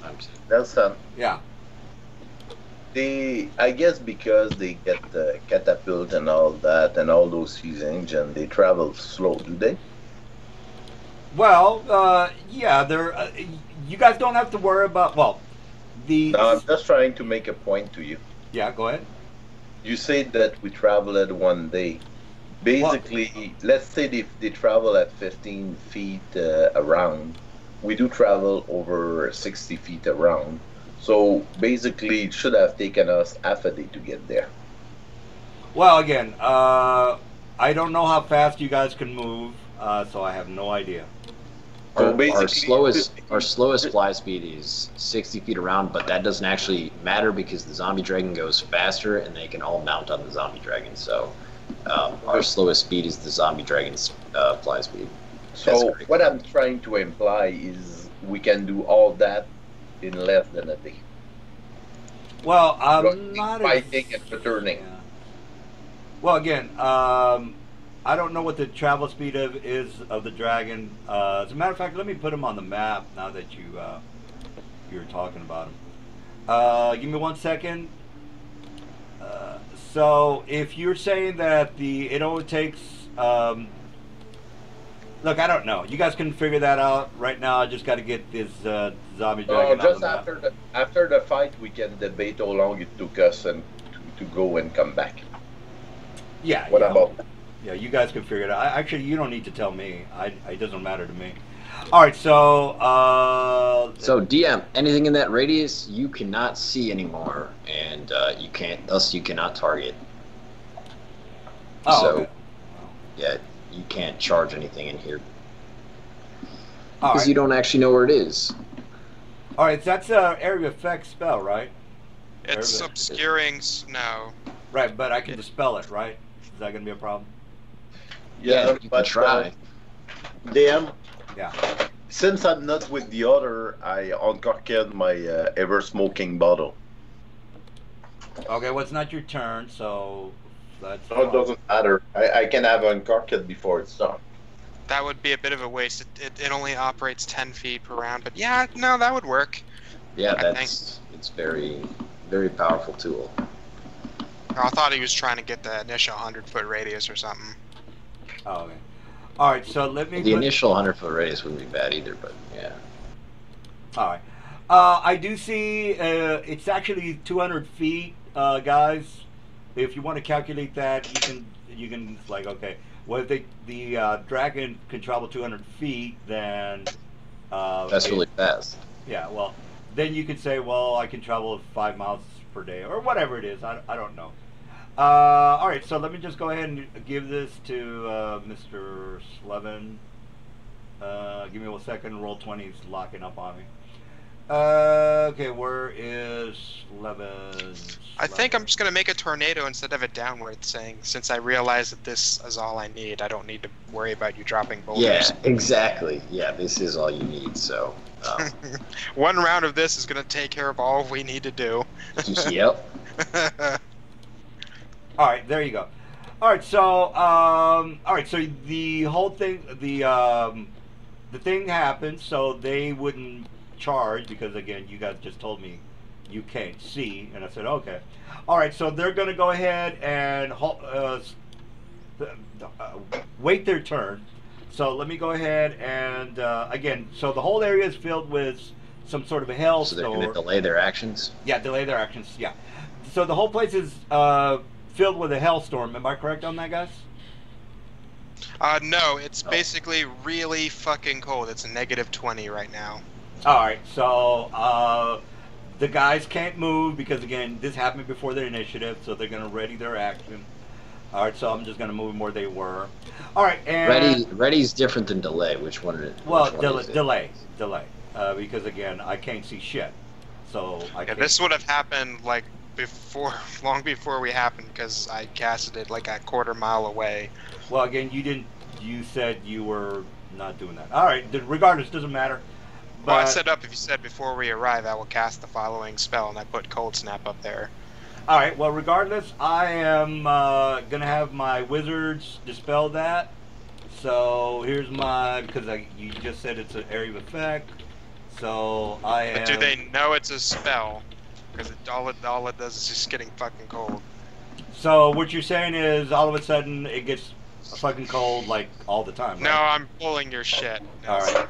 Alright, well, regardless, I am going to go ahead. Well, actually, technically, they would have to make spellcraft checks to tell it is a spell for being in the area affected by it. Well, it's obvious it's a spell, guys. I don't think I have to make a spellcraft check. It's not, actually. According to the spellcraft rules, you still have to roll to discern whether or not it's a spell. Well, just saying, you have to roll a spellcraft check. Well, here's the thing, Slev. It's obvious that it doesn't get cold within 2 seconds, Slev. So why would they think this is not a spell? Right, but your mind goes through all the different things it could be, and you don't necessarily figure it out right away. That's, how the mind works. That's why a spellcraft check is required to be able to, like, oh, I recognize this effect. It's this spell. Not, holy shit, why did the weather all of a sudden turn to be really cold? I thought winter was coming to an end. Oh, well, that's pretty retarded, but I'll abide. All right, so I am you guys are 15 already, right, guys? Yes. All right, so I'll add 2 to that, 17, and then I'll add. Well, you guys already know that I can pop top my skill level, my level plus 3, that's according to the rules. So I get a 17. He's gonna make it. Well, I don't think there's no reason he wouldn't make it. All right, well, I made it. Well, I think it's 25 plus spell level for spells that are affecting you currently, so. All right, yeah, he made it. All right, well, I'm going to do a Dispel Magic, and I'll just do 17 plus 20. What, just a curiosity, what is the range of Dispel Magic? 1 mile. It would have to be a greater dispel if you're... Yeah, it's great. I was about to say that. What's your DC? How many caster levels do you have? Well, you guys are 15. You already know that the bosses are 2 level above you. Right. So they're 17. And what's the DC that I got to beat for your dispel? So it'd be 1d20 plus 17. Yeah, but what's the DC, guys? It's 11 plus the caster level. 11 plus caster level for you. So the DC is what? 11 plus the caster level. Roll your dispel check. All right. Well, that's my greater dispel, which there you go. That's not enough. All right. Well, I wrote that again. I rolled. There's 2 guys here, guys. By the way, these guys are doing they don't look like orcs, guys, but I don't want to. Yeah, they don't really look like orcs, but they're on. Yeah. All right. So did I make it on the second? That's just a curiosity. You say there is 1 boss level 17, so now there is 2 boss level 17? Yeah, because you guys are hardcore, and I have to get hardcore too. All right, well, that's fine. He can dispel that. That's not going to stop what's going to happen immediately. That was just originally what I was going to do for our original plan. You would have a caster level of 15 plus 11, which would make the DC 26, which would mean you would fail, but... No, remember, I have level adjustment. Oh, yeah, that's right. All right. Never mind. All right, well, he dispels that. The guys are... I'm okay with that. We've got a new plan. All right, well, now I can see, right? Now I can... No. The Obscuring Mist is a different spell that I cast. You just dismissed the cold. Oh, then what? Can you put a? Oh, you already put the. Unless your intent was to dispel my bubble instead of the no, cold. No. That... I would have to be within range, Slev, so I'm not close enough to you. But dispel is 100 feet plus 10 feet per caster level, right? It's medium. Oh, medium okay. range. Also, that cold arrived far before we did. Oh, okay. Well, if that's the case, I'm just gonna do a celerity and take care of the other one. All right. So, and then by the way, I do have quick recovery. So just I'm gonna roll my quick recovery now because I want to know if okay the next round I'm gonna be dazed. All right. So I'm gonna do another celerity, and hopefully I can roll good. And I'll do. Did I make it, Slev? Nope. How's that? That one does it. Second one does it. All right, now I'm gonna roll for quick recovery, which is you actually roll that on the turn that you're dazed, and you're not dazed this turn. You're dazed your next turn. So. Yeah, but I want to get that out of the. Yeah, I want to get that out of the way so there's like no confusion. Right, but just so you know, you can't actually take. You can't actually do anything in between that time. So the quick recovery happens on your actual next turn. That's true. There's nothing else that these guys can do until then. That's true, but I just want to get rid of it because I just want to make sure that was because I know in the past sometimes like if you make a quick recovery you forget that you can't still take any actions until you've actually done your quick recovery. Yeah, so. Exactly. And if I remember correctly, it's the DC's half your hit points or your level plus your modifier. Am I correct on that? Quick. I haven't used it in a while. Quick recovery. Okay, what does it say here? All right, says half your DC caster level relevant modifier. Okay, so these guys have a modifier of 4. No, they're I would say 22. So a 22 would be a +6. And their caster level is half of that. Well, half of 17 is 8 plus 6 is 24, guys. All right, so here's my roll 1d20 plus. Actually, well, I might have to check something here. The DC to dispel your spells is increased by 2. All right, it would still dispel it. Never mind, because that's enough. All right, well, here's my, I have to roll 24 on my will. Here's my save. All right, I made it, guys. All right, the other guy as well. I got to do the other guy. All right, it's a will of 22. It didn't make it. So this guy on the right is dazed, so I'll put a yellow circle on. Again, that happens on their turn, but I wanted to get that out of the way.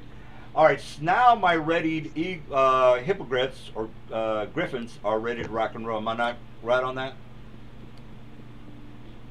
All right, I guess I'm right. I mean, yeah, they can see. Well, yeah, they can see us. Yeah, they can do whatever they need to do. All right, so now they're doing the charge, Mr.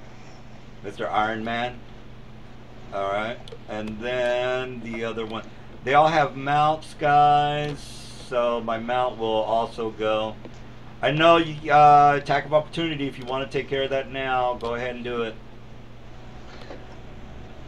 For me? Well, they're right in front of you, so I would assume you want to attack them. So. I get only one attack of opportunity, I guess. All right. So go ahead and attack one, and then I'll do my attacks. Give me a second. Sure. So I'm attacking the rider. All right, the riders on top of them. Their armor class is Roll20 is acting really fucked up. It's 21, Mr. Pascal. So I eat it. But the question is, since I dungeon crash him and he's going to the ground, you really want me to roll any damage? What? Do what you got to do, dude. I just need to know if you are doing. So you get a flying rider to the ground. Yeah, whichever way you want to do it, dude. It doesn't matter to me. All right. Technically, if you're attempting to knock him off of his mount, he has to make a ride check to oppose it. No, you're not knocking it off of his mount. I'm basically dungeon crash him, so he's flying. He's swatting the mount, I think, back so that it never reaches him in the first place. That's I think what he's doing. All right. All right. Well, just point to the guy you want to hit, like this guy. Put in the middle if you want. Right. He's on the ground now.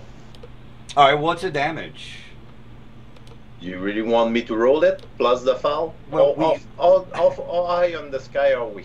First. I would say maybe about 120 feet off the ground. No, we're further than that because of the fact that, like I said, we're out of bow shot range, so we're like at least 2 range increments up, I think. All right. Well, whatever. So that's like what 320 feet or something like that. Yeah, let's just go with 330 feet. Doesn't really matter. All right, so it's 330 feet, and you do have to roll, Pascal. So, just do it kind of fast if you want. Doesn't matter. And how much from the falling damage? It's 1d6 for 10 feet. So that would be, you figured out, 32 divided by 6, or 32d6, I'm sorry. 32 d6 it would be. So that guys is taking 228 points of damage. I got you. Is that it? Yeah, that's it, I guess. All right. All right, so he's stretching his leg, but he's probably not going that far. Oh, I got you. All right, so you whack him upside the head. You do your little Hulk maneuver, Hulk mad, and all that good stuff. He flies off his saddle. I'm not gonna make a riding check because again, he's. Don't I have to go up against the damage, right, Slev, for my riding DC? I don't know. It's been a while since I played a mounted character, a long time, so. All right, well, if it's not. What is he trying to do? I'm not going to pretend to be the expert there. No, well, mounted character. What is he trying to do? He's trying to stay on his saddle for him not to fall. He needs to make a ride check. Yeah, the question was, is the DC based on the damage that I took? And Slev said he doesn't know. So I'm just going to give my guy a 13. The DC to stay in saddles, DC 5, it looks like. You can react instantly to avoid falling when your mount rears or bolts unexpectedly or when you take damage. This usage is not taking action. It says DC 5. It doesn't say about it going up based on damage. All right, so do you get that, Pascal? I'm not on the floor. Sliven. No, wait a second. Sliven, you have to remember, I did dungeon crash it like I kind of basically. Well, you should be dungeon crashing the Griffin, anyways. I'll be honest with you. So. But he won't get to the ground because he can. It's a flying thing. He can. It doesn't matter though. The Griffin has more attacks and power than the orc.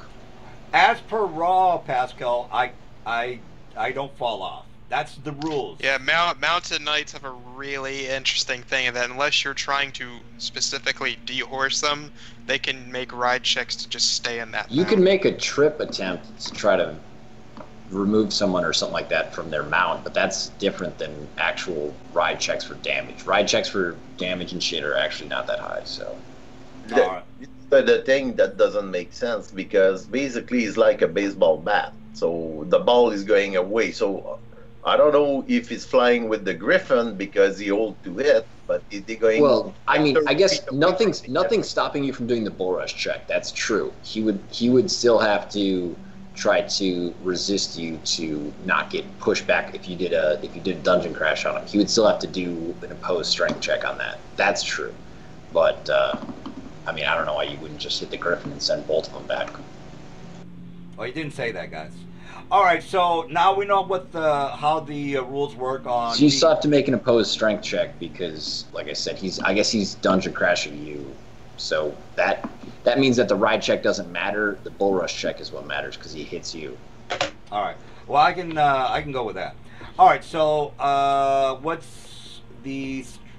Well, if you just said strength, I mean this guy's only a 10th level ranger, so I'm not even going to bother with that.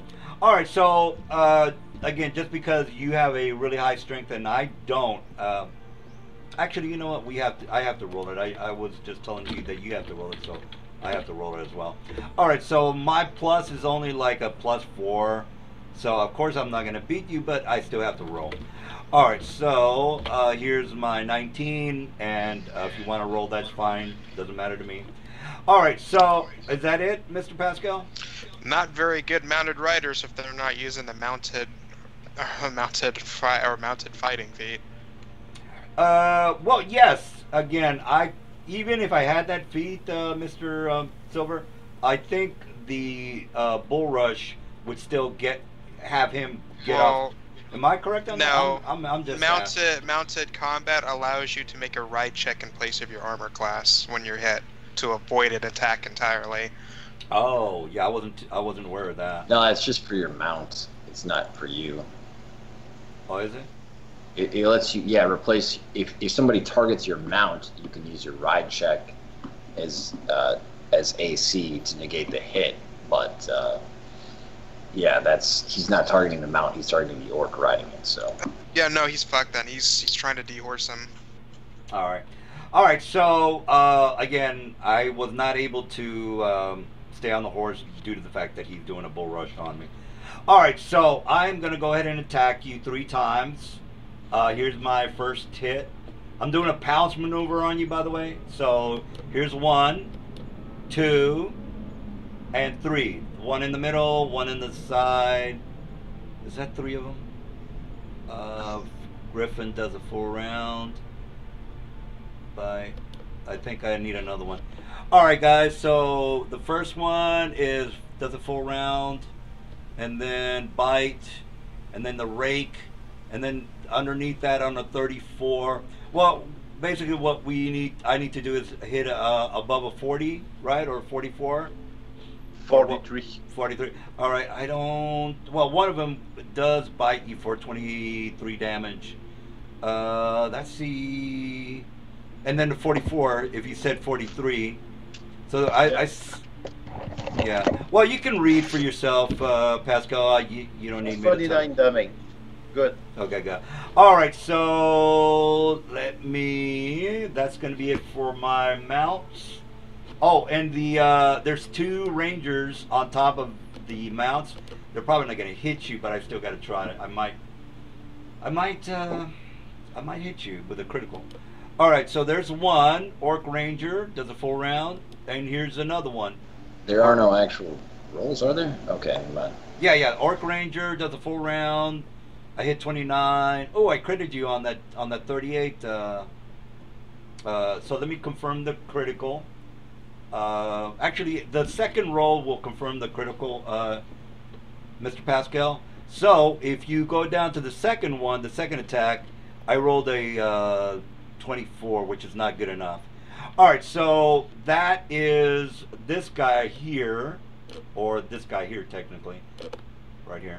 All right, now this guy is gonna attack, and the 3 and this guy, and then this guy in here. So I got 3 more attacks on you, Pascal. So here's number 1. I'm sorry, this is the second attack. All right, and ooh, another critical. Here I got a roll to confirm the critical, Pascal. So here's the second roll. The second attack, I fumbled the second attack. I'm gonna roll. I do have to roll to see if I stay on my mount, and which is a riding check, which is 17 plus 3. No, I'm sorry. They're only 10th level, so 17 plus 3. I'm sorry, 10 plus 3 is 13. I still make it. All right. Well, I rolled. But what? Yeah. You fumble on your stay on it. Yeah, I guess that means I don't make it. But don't. Yeah, just falling to the ground. No. But Slev, I think I just need a 5, and the skill doesn't count as a critical. I mean, the skill check is not based on, oh, criticals or fumbles. Am I correct on that? Are you guys there? Skills with what? I rolled a 1 on my skill check. It does that doesn't skills don't crit fail on a 1 or there, succeed on a nat 20. All right, so I kind of knew that, but Pascal, did you hear that? It doesn't matter if I roll a 1 on the skill check. I just have to stay on my mount, which I do. And then this guy over here is going to attack Pascal. This guy over here. Already all attack. The one is on the ground. This one died. The other one already attack. Yeah, well, yeah, you're right. Okay, so this guy over here is going to attack, and then this guy over here on the left side is going to attack. If fucking roll 20 would, it's just, man, roll 20 is getting worse and worse. All right, so here. Griffin on me instead of 3. Well, you are the first one on the line. They don't really give a shit about. They're not worried about the dragging yet. You're on the front line. So here's 1. And then as soon as it rolls, okay, there. Okay, I didn't hit shit. All right, here comes the second guy. All right, that one didn't do shit either. All right, that's it for me. So I'm done. All right, Mingar, you're up. Okay. You know that I get 3 attack. You can do whatever you want, bro. And just to let you know. Yes, you're gonna do.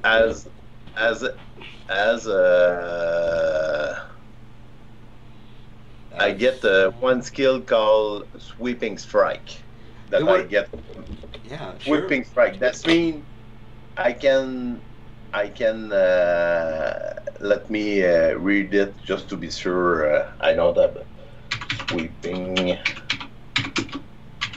Ugh. Did Mr. Slevin tell you about all that? Because he can just quote what the hell you're talking about. Oh no. Yep, that's me. That's not Slevin. Let me link it. So you can read it with me. What's going on? What do we need to figure out? He's doing some kind of I don't know what he's doing. Sweeping strike. Oh yeah, yeah, that's fine. All right. Well, I don't know what that means, but go ahead and do it. Yeah. So basically, he can attack with his one attack hits people that are next to each other. Yeah. So each attack that he makes hits 2 people at the same time. Or square that I can treat them. That could be 3. All right. Well, yeah. Just go ahead and do your thing, bro. Yeah. So just to let you know that when one attack hit, if it does hit the other that are in that 20 feet range of my hammer, I hit them all. You understand that? Yeah. Do what you got to do, bro. Okay. Just you don't tell me. That does mean you can technically dungeon crash them all too, but yeah. Yeah, exactly. You understand my point. So give me a second there. Okay, I'm there, not there. Okay. So, what is the EC of the rider? You told me they are 19. What is the EC of the Griffin now? No, the riders are 21. I don't know why I said 19. The Griffins are 16. Okay, that's all sweet. So I power attack, of course, on that, and here it goes.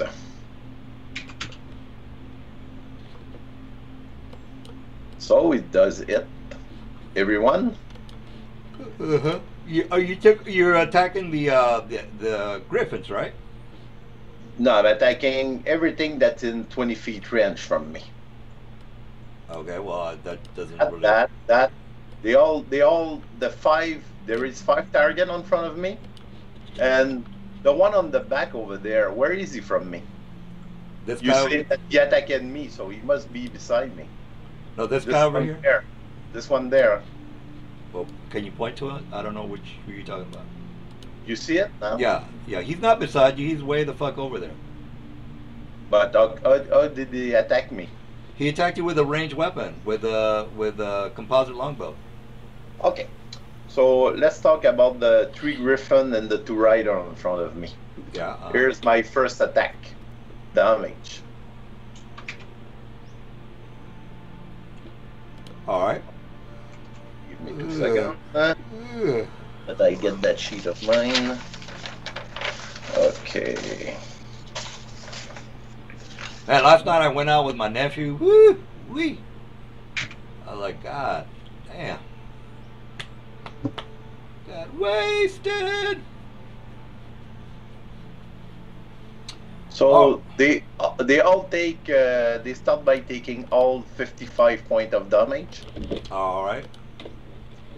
And here come the dungeon crash for all of them. So the griffin can retake themselves, but the rider, I guess, they will fall to the ground. Well, just to make sure I know what you're talking about, you're doing the sweeping strike, and don't you have to target one guy, and then the rest of the guys are going to feel the effects? Am I correct on that? Basically, the sweeping strike is all affecting them, and the dungeon crash is all affecting them, basically. All right, so war makes sweeping melee weapon on each melee weapon attack the war makes. He can choose the squares and threatens each other. His attacks apply to creatures to those 2 squares equally. Mine can use the ability to attack. All right, so each man he can choose the squares he threatens. All right, they all adjust to each other, and they are within my 3 range. Oh, okay. So, okay, well then they all take 55. I got it. Anything else? And they all take 65. The griffin, they are blow back, but they can come back. And the rider, I guess, they're going to their doom. All right, got you. All right, so they all took damage, and the griffins are still alive. The other guys are blown off their seats. So they just kind of fall to the floor and die. All right, so minus 65. Okay, so I'll put. Cue the song. It's raining men.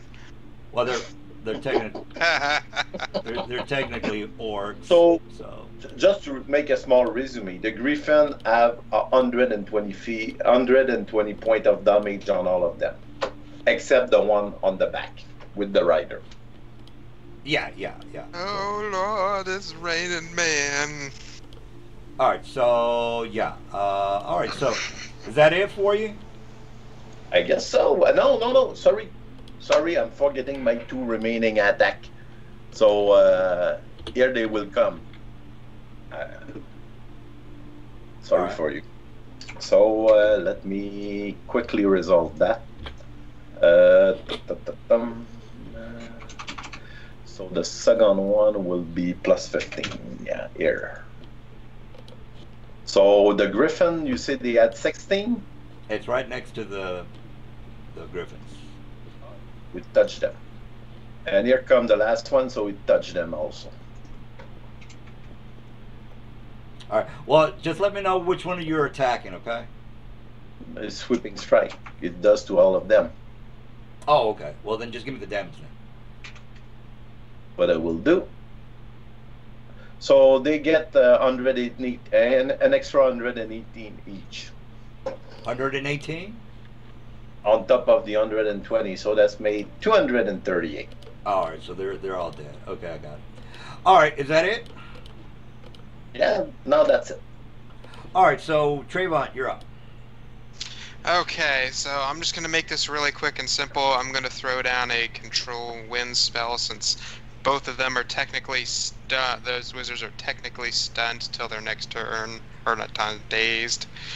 Let's see. Only one of them is dazed, the guy with the... Yes, but that doesn't take effect till their turn. Oh, yeah. Well, so they can't stop this even if they wanted to. Yeah, so basically, the way I'm going to place this, everything above this line is going to be subject to a tornado force, or basically a tornado force tornado. Gotcha. This is, since it's a tornado, any it destroys everything that's non-fortified, and will often uproot large trees, which means these siege engines are going to be destroyed just by the simple force of these winds. All right, is that it? No, everything in there needs to make a fortitude save or suffer consequences. Oh, okay. Well, just for time purposes, the only thing that you guys... I essentially dropped the tornado on them. Oh, okay. I'll just I'll just say that the wargs as well as the siege weapons are pretty much going to be destroyed technically. So and yeah, anyway, these winds are strong enough that it would have to be a fortified stone house to not be blown or destroyed by it. All right, is that it? That's my standard action. For the move action, I'm just going to fly back behind this guy, and that's my turn. All right, so oh, they all need to make fortitude saves still. All right, so just for clarification, for just to let you know what happened, your spell basically uproots all the siege weapons. If you can like imagine it, you see the warg riders as well as the wargs and the siege weapons are all kind of flying or spinning or whatever it is that you, however you want to make this. It's a tornado. Yeah. Just imagine a tornado right on them. All right, so everybody's freaking out. The dogs are yelping. People don't know what the hell's going on, and my wizards can't react at the moment. All right, so that's a pretty good spell. What's that spell called? It's called Control Winds.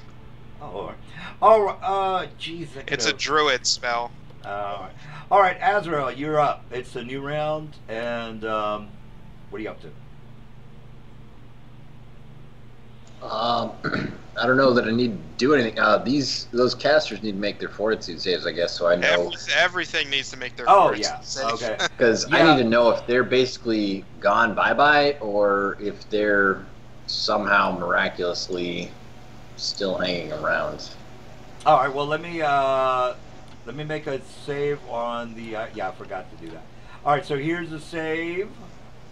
They are fortitude saves. Yeah, there's another save.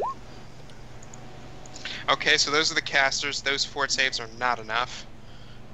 So they're going. Let me tell you what's going to happen to them. Okay, they are going to get. Oh, they're going to get picked up by the wind. They're going to be stuck in it until they can make a fortitude save, in which case then they can act normally. And they're going to take buffeting damage each round. All right. Now I can't. You're saying I can't cast a spell, even though that I'm.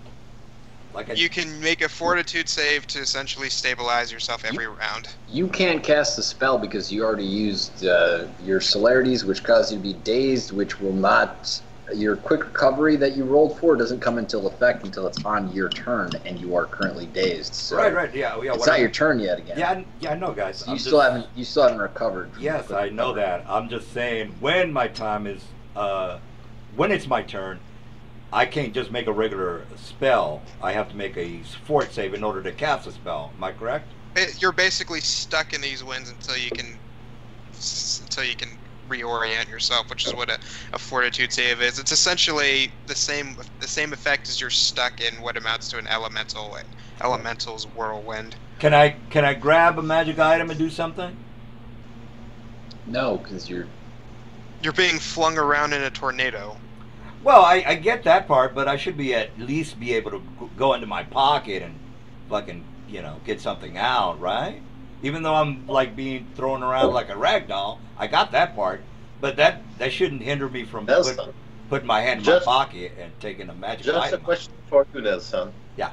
A quick question: did you ever want to swim on the beach with big wave? Well, yeah, but I'm not in the water, Pascal. I'm in the air, flying around. I was just giving you a comparison. Well, that's not a very good comparison. When you are getting blown back by a wave, can you try to hold to your swimming suit? Well, again, just plunge hard. You just your warm flag emerald. Actually, no, I'm wrong. No, I did a little bit wrong here. They're trapped in there. They can act normally, but otherwise they need to. If they want to cast any kind of spells, they need to make a concentration check. They also take a -4 penalty to dexterity and a -2 penalty to attack rolls. They also still take buffeting damage every turn. Oh, that's fine. I can. What I'm wanting to do is just dispel you. They take 66 points of damage per round and have to. I think they get expelled, right? Like 250 feet or something like that. A round. I don't know if I take 66 points of damage, dude. No. They do. It's in the fucking weather and environment rules in the DMG. Well, again, it says instead of being blown away, characters in close proximity to a tornado who fail their fortitude saves are sucked towards the tornado. Those who come in contact with the actual funnel cloud are picked up and whirled around for 1d10 rounds, taking 66 points of damage per round before being violently expelled. Falling damage may apply. Well, that's a natural. While the tornado's rotational speed can be as great as 300 miles per hour, the funnel itself moves forward at an average of 30 miles per hour, roughly 250 feet per round. Yeah, so but basically, this thing's moving them back 250 feet around, and every round they are taking 66 damage. Yeah, but that's like a natural tornado. I mean, that's what this creates. That's what this creates. The effects of a natural tornado. I think you only rolled 46 damage. By the way. I did only roll 46, so let me change that. Yeah. What's the name of the spell again? Because I don't. Control wins. I don't believe you. All right, so let's take a look. Control wins. All right. Down blows equals odd directions. 10 minutes. Cycle 40 high. It's only 40 feet high, guys. 40 feet. 42 feet. Yeah, I was saying everything on the ground, which would be your spellcasters. No, my spellcasters are flying, dude. I've got a little thing on them. I've got the little flying thing on them. Okay, then everything on the ground, including the siege engines, is still being fucked up. Oh, okay. Well, just as long as my casters are good, then I'm no, fine. then your nobody cares about your casters anymore. I've still totally destroyed all of your siege engines and any ground troops you may have on the ground. Oh, okay. Not a problem. Not a problem. So you guys want to fly away then, or since we've already destroyed the siege engines, or should I kill these casters really quick? What are we doing? If you want to kill the casters real quick, fuck it. I mean, they're they're attacking us, so why not? Yeah, anything on the ground is just done. Yeah, I'll just put X's on the things that are being destroyed. All right, you guys get the idea. Technically, there's only the rangers and the mages. Everything on the ground can't touch you, so let's not worry about those guys. Yeah, just below us, there's a raging maelstrom. Yeah. All right. Well, the 64 damage or whatever it is, it's pretty much fucking them up. Azrael, what are you doing? I am going to do a well, first of all, I mean, I have arcane sight, so I can't fail my spellcraft checks to tell what spells they have on them, so they know what buffs they have. Yeah, fly. They have greater shield, armor. Fuck it, dispel their fly so they fall right into that thing. Well, they glide down, by the way, so they don't fall. If it's dispelled, it ends and they don't get that effect. They do get that effect when you dispel. Well, if it ends, if it's forcibly dispelled, they don't get that effect. You're wrong, but regardless, you can read this fly spell yourself, Silver. You don't have to take my word for it. Okay, so they have fly and some armor enhancing spells. That's what I understand, correct? Stone skin, fly. No, I'm thinking about it. Yeah, you're right. I'm thinking about an anti-magic field. Yeah. No, you're right. Let's see. What else do they have? They might have magical items, maybe, perhaps. Do you have an anti-magic field? Please tell me you do. No. Well, I do, and in fact, I can cast spells in it if I would like to. Let's see here. Now, you guys haven't... that would only be enough area for one guy, though. If I was playing my Eldritch Theurge build, which is a lot of fun, I could actually shoot anti-magic fields at people, but I am not playing that right now. We're all actually beholders in disguise. Oh, by the way, I might or might not have a rod of what was that rod? Adaption. I'm sorry, it wasn't adaption. It was adaption, I think. No, wait a minute. It's rod of absorption. What am I talking about?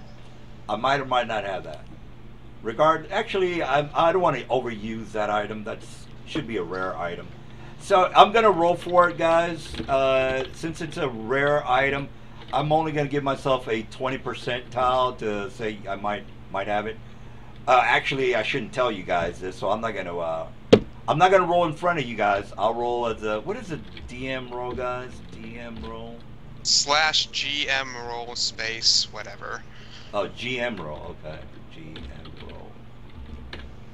All right, I rolled. I got a roll above a 20 percentile, guys, and I might or might not have done that. It's up to you whether you want to waste your spells, Mister. I don't know if it's going to work or not. I don't care. I wasn't gonna do a targeted spell anyways. So. All right. Well, do what you got to do, dude. All right. Let's see here. The first guy is going to be, and I have to double check. I got to make sure my casting durations are correct on this, so that's so I can get this right. Oh, since you guys are, you might have time to check this. What's the range on my siege weapons? The ones like this one, for example. Would you guys happen to know that? Like not off the top of my head. I'd have to actually. That's something I'd have to look up. No, that's if you have some time. I'm just wondering. What are the what for your siege weapons? Oh yeah, what's the range on? If I can, I could try. I'm not going to shoot you guys now, but for future reference is what I'm saying. Oh well, I don't know. They're pretty long, but at the same time too. You can't shoot siege weapons through tornado force winds. I know, dude. I just said for future reference, bro. All right. Well, regardless of all that, since I mean, we're destroying all your siege weapons, so I don't know what future there's going to be for them. All right. So next, okay, dude. Whatever. What are you up to, dude? Let's see here. I guess maybe that's not the best. I'm going to do a, yeah, let's do, I'm going to do a, twin sculpted Hellfire Storm. This was supposed to be actually, well, maybe I don't need to do that. Maybe I can do a lower level spell. Yeah, I'll just do that. That's fine. So yeah, I'm gonna do. No, fuck. Well, actually, screw the twin part of it. I'm gonna do a sculpted. Reserves of Strength Hellfire Storm on each of these wizards. So they need to not make any saves and not get any SR because the spell does not allow that. And it's an area of effect spread, so their Rod of Absorption does not do anything against it. I don't have a Rod of Absorption, but yeah. Well, whatever. Either way, you need to just take 18d8 damage plus, yeah, that's it. 18. All right. So what's roll it for me. 76. All right. Does the stone skin not apply to that? The range. What's that? The multi people are talking at once. Stone skin not negate some of that damage? Nope, because it's not. It's magical damage. It's not a weapon or physical damage. Damage reduction works against physical damage. I got it. I don't know what the hell you're doing, dude. I'm just wondering. He's throwing a hellstorm at you. Yeah, well, I mean that's hell of fire from the the 7th layer or the 8th layer of hell or whatever. All right, that Mephistopheles uses. All right. Well, I'm still alive, so fuck your shit. Is that it? And I guess as a And by the way, you did it on one of the guys or two of the guys? both of them, it was sculpted, so. I mean, they're pretty far away from each other. Is that? Yeah, that doesn't matter. I can change the area to be anything within range, multiple 10-foot cubes, so they both fit in 10 foot. I can do up to 3 10-foot cubes. They both fit in 10-foot cubes, so. Well, 10 foot is like, here's 10 foot, here's another 10 Right, foot. and I get to do 3 of them. I get to do 3 10-foot cubes with Sculpt Spell. Right. Here's 1, here's 2, and here's 3. How's that reaching him? They don't have to be next to each other, DM. They don't have to be next to each other. Oh, well, what's You the... can be anywhere in the range of the spell. The range is 100 feet plus 10 feet per level. Oh, I thought the sculpted, the spell had to be intact, not broken into 2. No, it does not say that anywhere in the feat. I'm pretty sure sculpting means that you sculpt it. You don't break it apart and put it one part here and one part You can here. modify an area by changing the area's shape to either a cylinder, a 40-foot cone, actually it was 4 10-foot cubes, not 3. So 3 10-foot cubes, a ball, or a 120-foot line. All right. Well, I'll go with a 120-foot line. That makes more sense. No, I can choose any of those options, and I choose 4 10-foot cubes. So Yeah, 4 10-foot cubes that are not really sculpted, they're broken apart and put into different areas. Am I correct on that? doesn't matter. It never said they had to be adjacent. Oh, guys, you're You're wrong. confusing it with shapeable spells, DM, which is different. Sculpting means you have an item and you sculpt it. You don't break it apart and put one here and put one there, guys. You know what? We'll go with that. You can. In fact, Xanos. Yeah. Well, remember, I use this feat on like at early levels with an energy stun on Sariel. Xanos even confirmed that it has nothing to do with them having to be connected together. I'll put it on the forums. You're confusing it with shapeable That's fine, spells. That's fine. You're wrong, but I'll put it on the forums to prove that you're wrong. All right, so You mean Yeah, you whoever, also? yeah. I read one of the answers on the forum, which apparently that person who answered you didn't even read that stun prevents you from taking any actions. So, you know what I mean? Who are these people that are answering? You don't even read the basic rules. She thinks it only stops movement or something. well, I don't know, dude. I can't. She's totally There's some they're people. insane. Just Yeah, read yeah, I know. It's right I know. there. Well, it's questionable, but we're gonna go with what you're saying. All right, is that it? They're still alive. You finished? No, because I still have I can still cast a spell as a swift action if it's not modified by metamagic. So, so I guess. Now, if I remember correctly, casting a spell with metamagic is a full round action.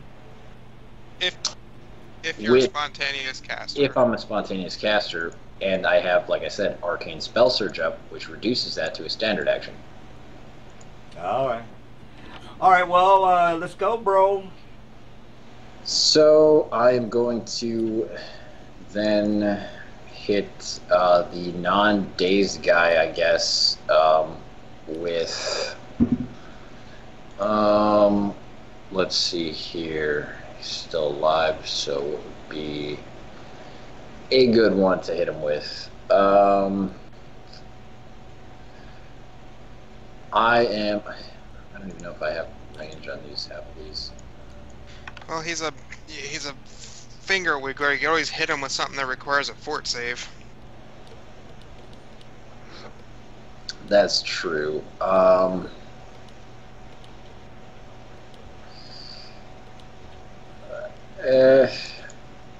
I mean, he doesn't have any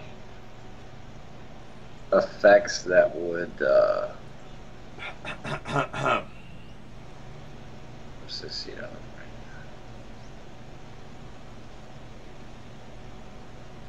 Us doing that, I'm going to order some. So I got to now if I had a magical item that would help me with my fort save, you wouldn't know that from Arcane Sight, right? Because it's a magical item. No, I would see the auras of the magical items glowing, but I wouldn't know exactly what the magical item is. Oh, okay. So I would know. You would have to tell me how many auras are glowing that aren't spells on him. So I need to know. Yeah, I need to know how many glowing auras he has on him right now. What if he has like long sleeves? Could you see through a long sleeve shirt? Yeah, actually, it works as detect magic, so only like an inch of or a foot of stone or an inch of lead or whatever the fuck blocks it. It uses the same rules as detect magic. All right. All right, regardless, he doesn't have shit other than, maybe a magic ring that with a +5 or whatever. All right, so what's the deal, dude? Let's go. Let's move it. I got to make sure that this is a problem with having too many spells. Is that you have one that has the range you need, but you don't. Dude. Fuck it. I'll just do another regular Hellfire Storm on the guy who isn't dazed. So he takes. So you doing this celerity or what? No, this is a swift action. Like I said, I haven't altered it by meta magic, so its regular casting time is a standard action, which with Arcane Spell Surge is reduced to a swift action.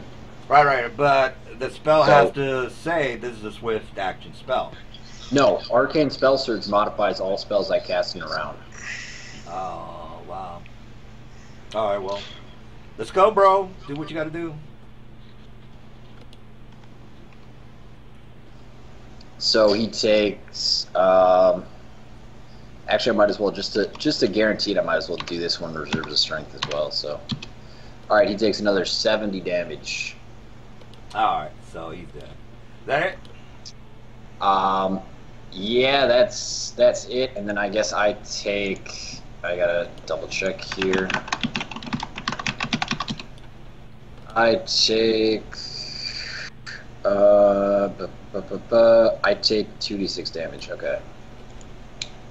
Yeah, that's it for me. I guess. All right, Mike. Well, I suppose we could actually stay here and we don't necessarily have to flee right away, so we can collect the loot. So. Oh yeah, all right. Well, I am gonna go ahead and do. There's probably gonna be no loot because if they die, they're gonna fall into the maelstrom and get flung randomly. Right, but we can always check for that loot. All right. Well, guys, I'm gonna start using the not roll 20, but the D20 treasure generator because I keep putting the same stuff over and over again, so I'm just gonna stop using that. All right, so I'm gonna do a pounce maneuver on the big guy, and here are the 2 pounces, 1 and a 2. If roll 20 would cooperate. So yeah, we're good. Let's see. All right, so 40. I think he said 42 or 43. Regardless, I didn't crit it. I didn't crit anything. So I'm not going to roll again. And then this guy, my boss, well, not one of the bosses. He is he's dazed right now. The Orc Rangers are going to attack. So the Orc Ranger up here. This is what he looks like. I think it looks kind of cool. Let me just show you what he looks like. Yeah, it's kind of cool. All right, so let's have him do a full round, and the guy next to him does another full round. Yeah, I should have. These are only CR10 Orc Rangers. I should have. I hadn't thought you guys were going to do this, so I should have created some 15 level Rangers, which I'll do next time. All right, so I missed all of them. I didn't crit any of them, and then Mr. Mingar, you are up.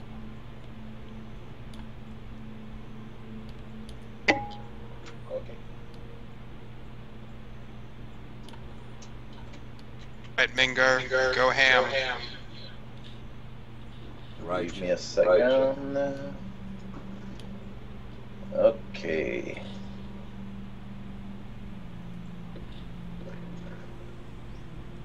Mm-mm.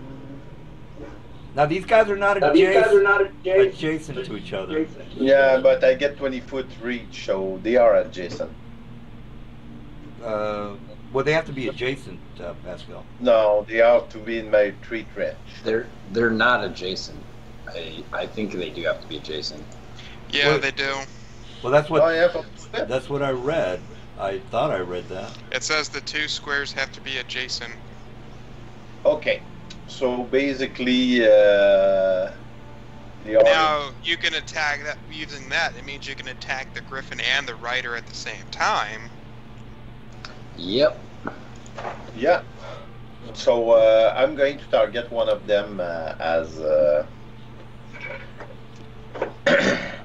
So let's get the left one, Nelson. All right. Oh, I'm going to power attack on them. Hey, if you guys can get a hold of Chris, because I'm gonna recruit another person. If you guys ever get to talk to him, like, you're gonna be kicked out of the game, bro. All right. Not that I want to, but he hasn't shown up for a while, so I got to replace him. Oh, let's get the first one because the ranger is going to fly away and be done with. All right. Well, do what you got to do. That's for the first one. So that's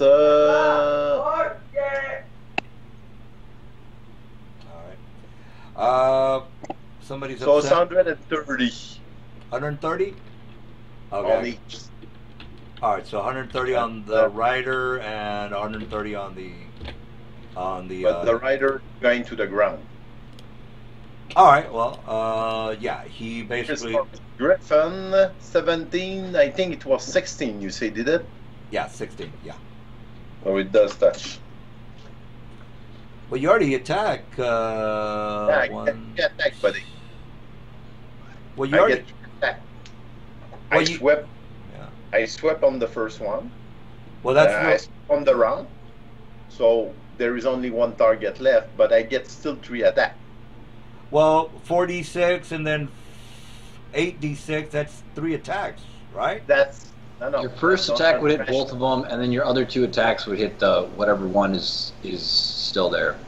So the only thing I did on the first round is I dungeon crash on top of it. Right. So the one that was dungeon crashed is no longer able to be hit by the other 2 attacks. Then. Yeah, the one that went on the ground. So that means I cannot attack it. So I can attack the other rider. So that will be the other rider. Right? No, you have to attack the mount and the rider because these guys aren't adjacent to one another. Only the mounts and their riders are. So you would have to attack the rider and the mounts. But since the rider went to the ground, and I guess the griffin was blow back, so I guess I cannot reach it, right? No, the griffins are flying above the wind, so they're not in a tornado. So I can attack on my second attack that does touch. I can attack the griffin. You would also hit but technically with your second attacks, you can hit whoever the hell you want actually. So, but I'm just saying your first attack would hit both the rider and the griffin, and then because there's second no attack, more. you can change who you're attacking on your other attack. So if you want to switch to like these guys, you can do that. I mean. Yeah, I guess I will get the second rider. I can dungeon crash it on the second one also. So here goes the no. Wait, hold on. You can't dungeon crash 2 separate creatures. You can only dungeon crash 1. He dungeon crashes whenever he power attacks. So yeah, he can dungeon crash anything that has experienced a blow from his power attack. Yeah, but he's moving here to dungeon crash, so he can't. He isn't moving anywhere. He has knockback. He can just knock people away as a bull rush check.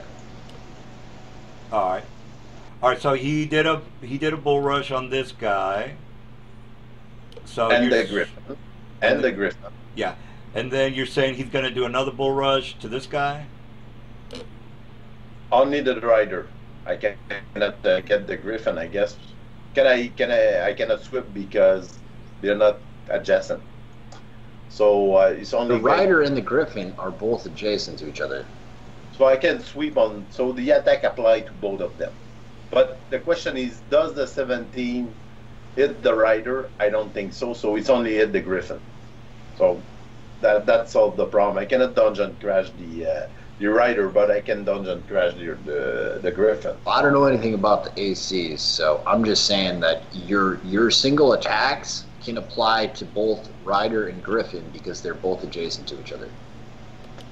So let me but you can't hit both the different griffins at the same time, or both the different riders at the same time, right? On the same attack, but you have to hit the pairs together, basically.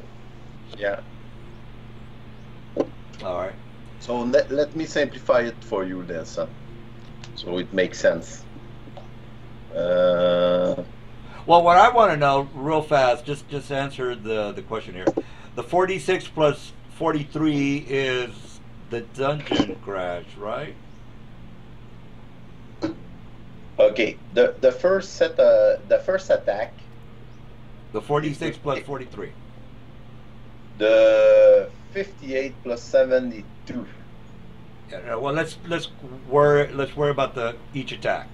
46 you plus. See, I get a 28. Okay? Yeah, that's fine, Pascal. So I roll 58 damage plus 72 dungeon crash. What's okay? All right, so it does apply to those two guys there.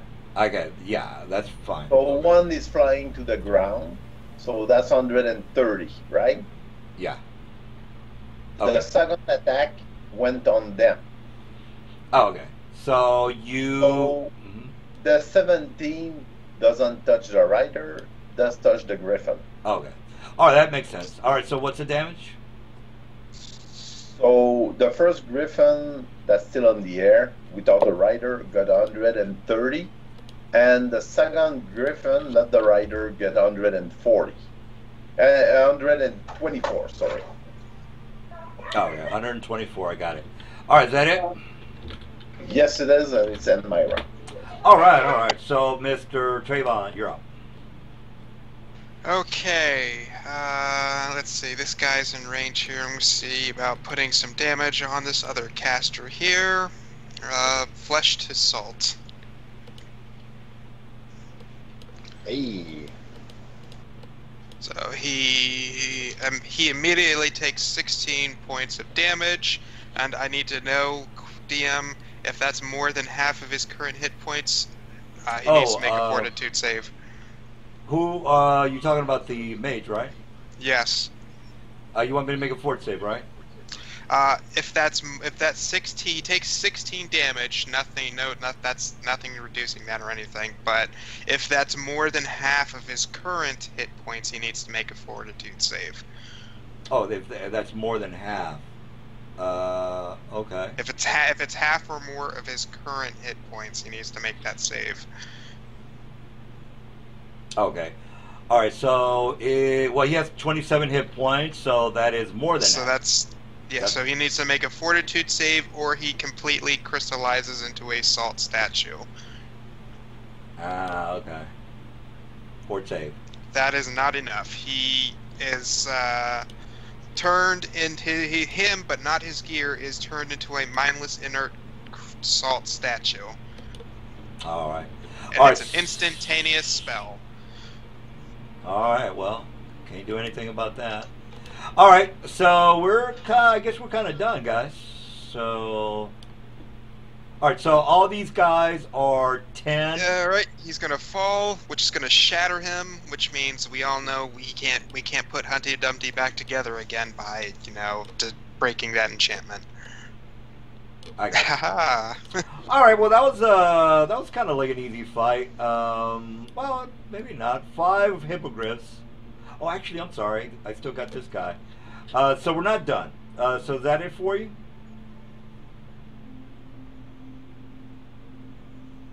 I would say no then. All right, Azrael, your new round. What are you doing? We all technically only have these two guys here.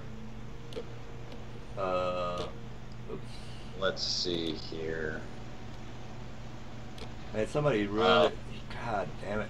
The zombie dragon, I guess. This guy's not dead yet. No, he took 100 something. Alright, the zombie dragon will attack him. Well, Does that hit? well, can you reach him?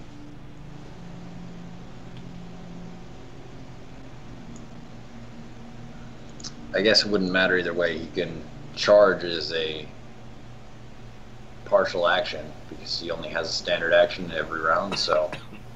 Well, yeah, he only has a standard, so it doesn't. But you can still use that to charge. By the charging rules, you only have a standard action. You can still charge with that single standard action. Yeah, that's fine. Yeah, zombies can charge. Yes, they can. So, yeah. So does 55, I guess 57 hit? Dude, there's no way. Oh, wait a minute. Hold on. I think he does have a plus 45. Give me a second. Let me just double check that. What's Pascal and Slevin? What are you guys' levels? I'm ECL 15, I think. Sorry, what did you say, Silver? What's your level? 15. Oh yeah, you're right. It's 45. All right. Well, yeah, 55 definitely hits. So, what's the damage? Oh, 34. 34. You have to remember that son, you throw those monsters to kill us all the time. So Yeah. when we get one of them, we kill you. Well, I'm not drinking today. I'm really not drinking, so I don't give a shit. All right, so 34. Last week I was drunk, but I figured, well, the guys don't know if I'm drinking, so I'll just drink. All right, so let's see, is that You it? can definitely tell when you're drinking. Yeah. No, I don't want to scare Jeff away, so I need to get my shit together. All right, so Azrael, is that it? So this guy took 34. Let's see what else I want to do then. Can we get XP I for the will. people? Well, no.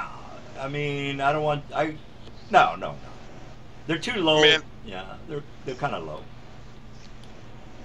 That depends on how low they are. Well, the reason I put them down there is for just to make the game more believable. I just can't have 5 hypocrites for a battalion, guys. Just again. So I just annihilated a battalion at Well, once. I mean, when they make Amazing. That's how spellcasters work, man. You get to you get past like Oh level yeah, I know. I'm just 9 or saying. so, and even at Yeah, level 9. I mean, yeah, you just start taking out battalions. You know what I mean? yeah. When they make a movie Armies, about, in fact. yeah, when they make a movie about this campaign, I want a big battalion filled with a tornado that is just tearing everybody apart. So what's the deal, dude? What's going on, Azrael? I am just going to. I'm just gonna fly up and I'll wings of flurry these guys so that they make reflex saves.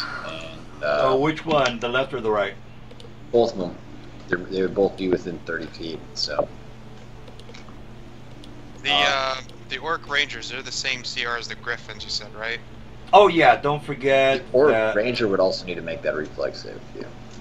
All right, so here's well, this guy's dead, so let me just put him up there. All right, so let me start with the Griffins. Here's a save, and here's a save, and then the Orc. Here's his save. All right, so anybody make him? Do we make him? No, they all failed their reflex saves, so they are all dazed and they take 60 damage. All right, well, Every single one of them, including the rider, all the griffins, etc. well, 60 doesn't kill one of them. All right, so it does kill the Orc Rider. Let me just double check that. All right, God damn, Roll20 is horrible today. Is All it right. still days, Slevin? Yeah, they're dazed. Yeah, so I think this will probably just be you delivering the finishing blow here, and yeah. All right, I am gonna do a full round on the big guy. He's You're dead. dazed. No, I made my. Oh, that's right. Yeah. Your reflex, yeah, the reflex saves weren't doing so hot. All right, I'll just put a net on him. Dazed. Let's just call him dead to save time. Well, Because that's exactly what's going to happen. Well, Mingar, can you just take care of him? Just roll because oh my god. Unless he rolls like 3 1s, this thing's unless you roll 3 1s. So roll, please. Won't be long. All right. So by the way, the Griffins as well as the Orcs are all 10, and the 17th are for the mages. All right. Well, that's basically. Oh, it touched 3 times. So I guess with the dungeon crash, I guess he's like 200 damage. All right. Well, I guess that's kill it. Yeah, that. He's basically dead. All right, guys. Well, that's going to be it for the siege. Now, as soon as they see the tornado again, battalion number 1 and number 3. This is battalion number 2. They get they start to lose morale, so they're gonna. Well, they might or might not head back, but they're definitely stopping. That's for sure. All right. Pretty sure there's a tornado next to you. You stop. Yeah. So they're not. Unless the doppelgangers tell them we don't give a shit if a tornado showed up. You guys need to keep moving. We're still destroying the other siege weapon. I mean, we're destroying every single siege weapon, so. Oh, okay. Well, so what you're saying is you want to do another battle? Because that's just a waste. If that's what we have to do, then that's what we have to do. So. If they're going to fight back, then yeah. All right, well, they start to retreat. How's that?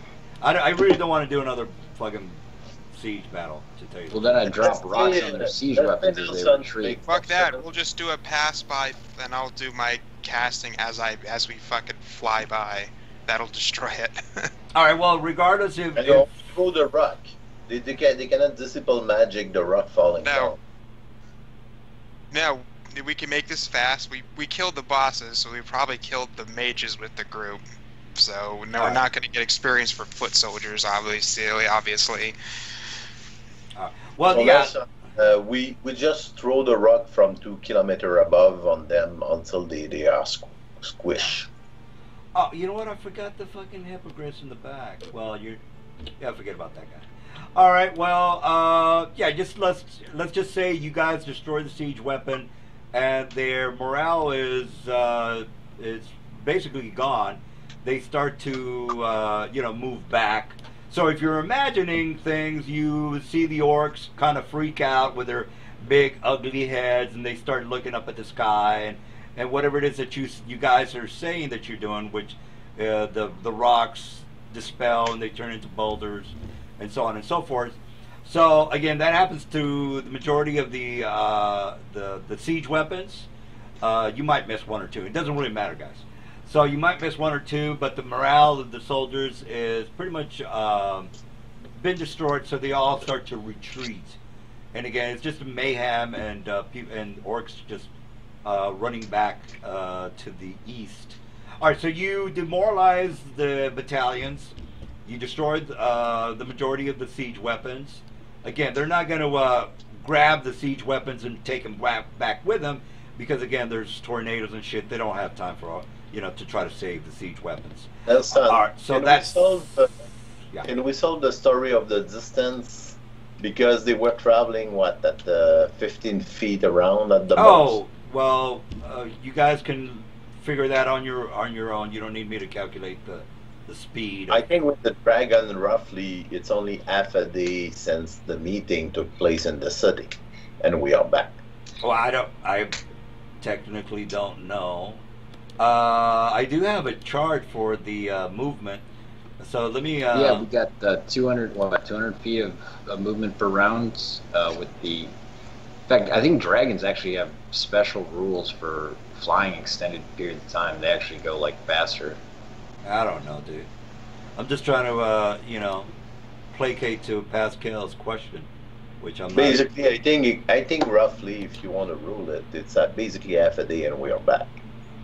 Well, because they were going very slow. We're going like 8 times their speed. Yeah. Does this thing have?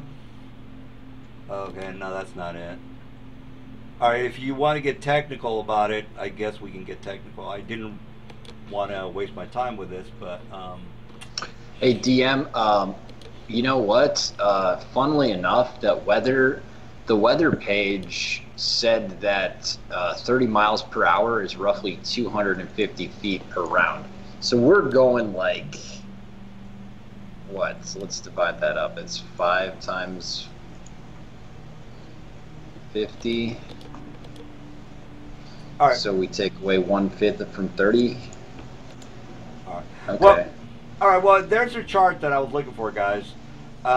If you travel 40 feet, that's how much you do a day, or how many miles you do a day.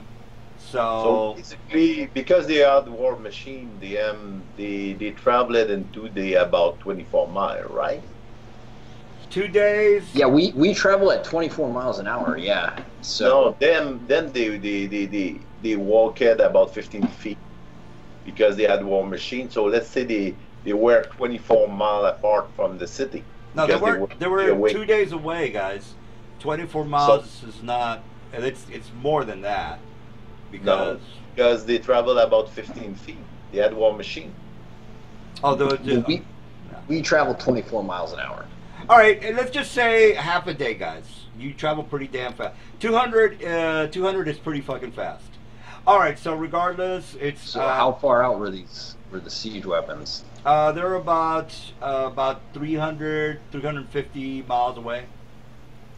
No, okay. That's DM. If you look at the chart you just sent us, 1 day overland walking is 12 miles. They could not run the war machine. No, you're right. They were about 24 miles away. Yeah, you're right, guys. I don't know what the hell I was talking about. 24 miles a day is correct. Let me just. So if we flew at, I don't know what you were saying, Slevin, but like 24 miles an hour. Well, I guess we got there in a matter of a couple of minutes. All right. Well, regardless, you can fighting in the game. All right. Well, you guys can figure that out. Again, if you say it's been a couple of minutes, I don't know.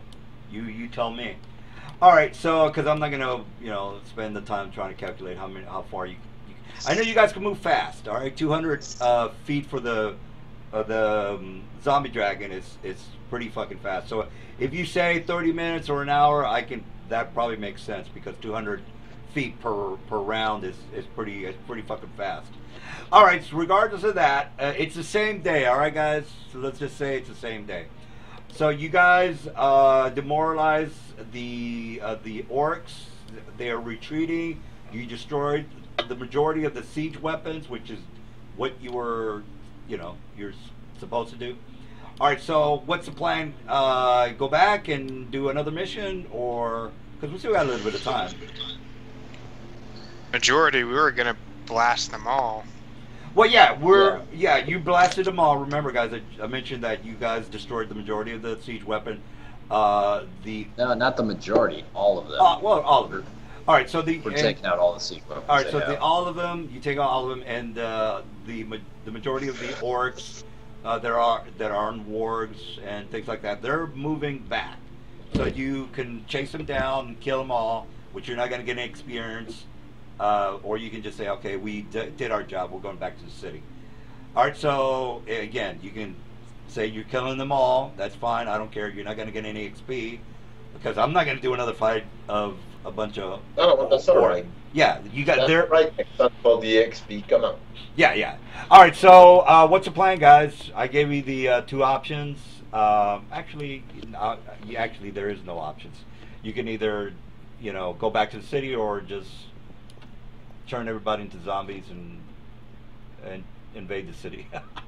I don't know, dude. Tell you what, I'm gonna get some water and you guys can plan out your next mission, all right? I am gonna raise that 17th level caster that dude, get the fuck out of here with that shit, dude. Just because I'm not drinking. Just saying.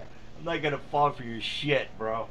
I'm gonna get some water. No, bro. What we're gonna do is we're all gonna go buy some horseshoes of speed, and we're just gonna go ride off into the sunset as our victory. Well, we can do another mission, guys. It's too early, so think about what you want to do. You want to resolve the Q10? 17th level wizard. What can I do with that? Yeah, but remember, there are still problems in the city. Civil war, the Council of Merchants, the Kuatoa, the partying with the mongrel man. All right, so think about that, and I'll be back. I get access to Whiteout now, so now I get to force people to make survival checks or wander lost. Question for you, Sliven. Yeah. What about the thief artifact? How are we going to deal that one? We'll just teleport there and get whatever item we want from them. But what item? What single item for the group? Let's see. I put the question differently. Who is going to get the item? Oh, do we? Oh, question: Didn't our thing already have a weird stone? That ship. Yeah, we have a weird stone on our ship. Yeah. So we can't ask for that. There's some item worth like 4 million some gold that I was recommending Pascal get.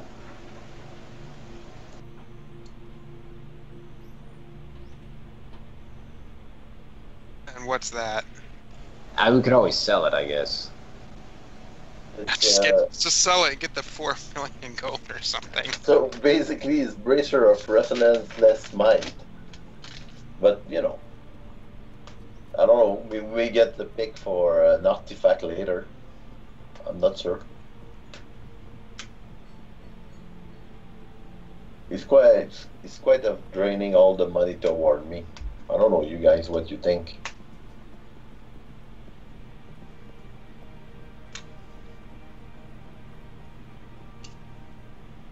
Fuck it, just get a well of many worlds.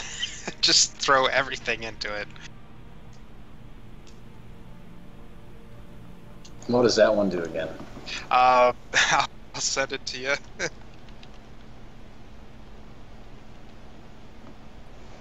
There you go, send it to you over Skype. It's not expensive, but it's still funny.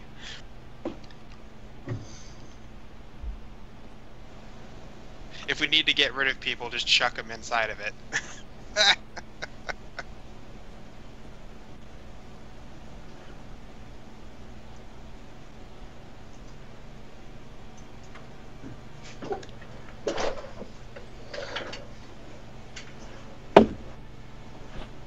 All right. So what you guys decide on? What's your next mission? That just seems like a uselessly expensive item, but I know it's useless, but it's still funny. It's like the ultimate. We're gonna hide shit they can't, where they can't find it.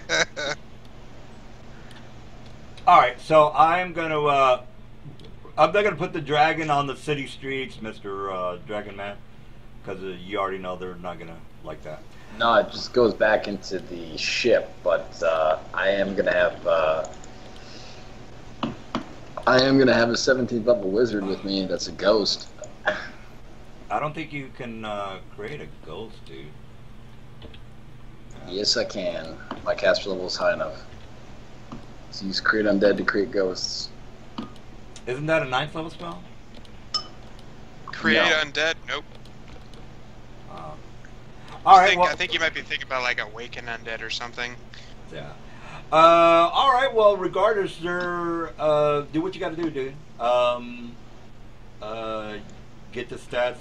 You already have a character sheet for your extra bullshit, or whatever. I'm not gonna make a character sheet for you. You have enough of them. All right. So, what's the plan, people? Did you want to get back to the city? I'm just assuming that you're going to go back to the city. Pretty sure we're gonna. Were they wizards? Yeah, they were wizards. I don't know if it matters. Okay, it matters a little bit. All right, that's cool. Got a wizard. All right. Well, what's the plan, people? We can do a little bit of something, role player, or figure out how you guys are going to maneuver through the Civil War. I guess we did already tell them to send the emissaries to the mongrel folk, so I guess that's No, no, it has. Yeah. It has. Remember, you guys just traveled a couple of miles within minutes, so it's not like they're they're just gonna have somebody go down there like now. They gotta prep and all that good stuff. They might have somebody go tomorrow. All right, so regardless of that, I mean, we still told them to do that, so I mean, we could meet with the Merchants Guild or whatever next, and since that was one of the three things. Right, but they technically, you can still do the mission for the Mongrel Men parley. You don't have to if you don't want to, but you can, again, you could say, hey, don't worry about it, I'm going to go down there and do this myself, take a day off or whatever, yeah. Why take a day off when we can get to killing?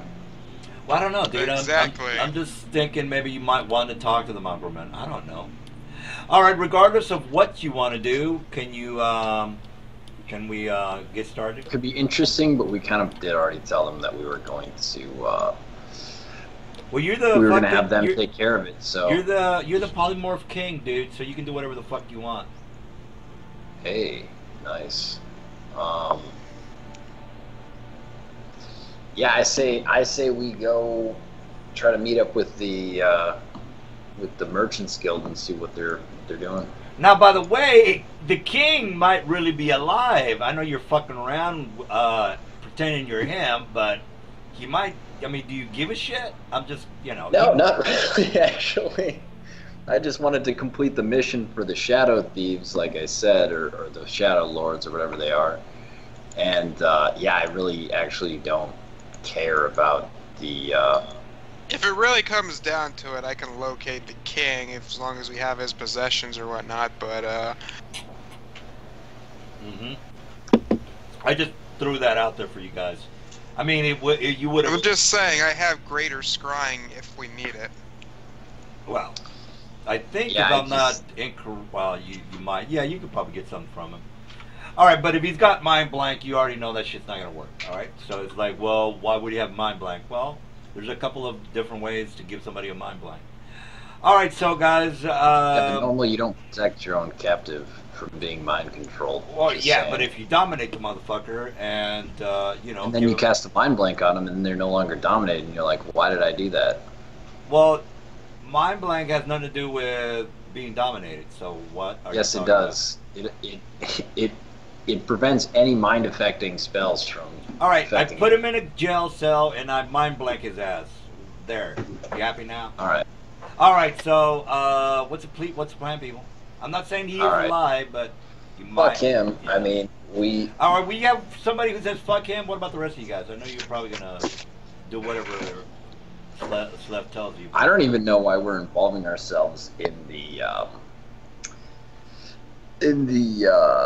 what do we call it? This whole war, anyways. I mean, we technically fulfill our contract with the Shadow Thieves. Well, D&D is about trying to technically help people. I understand you don't give a shit. I'm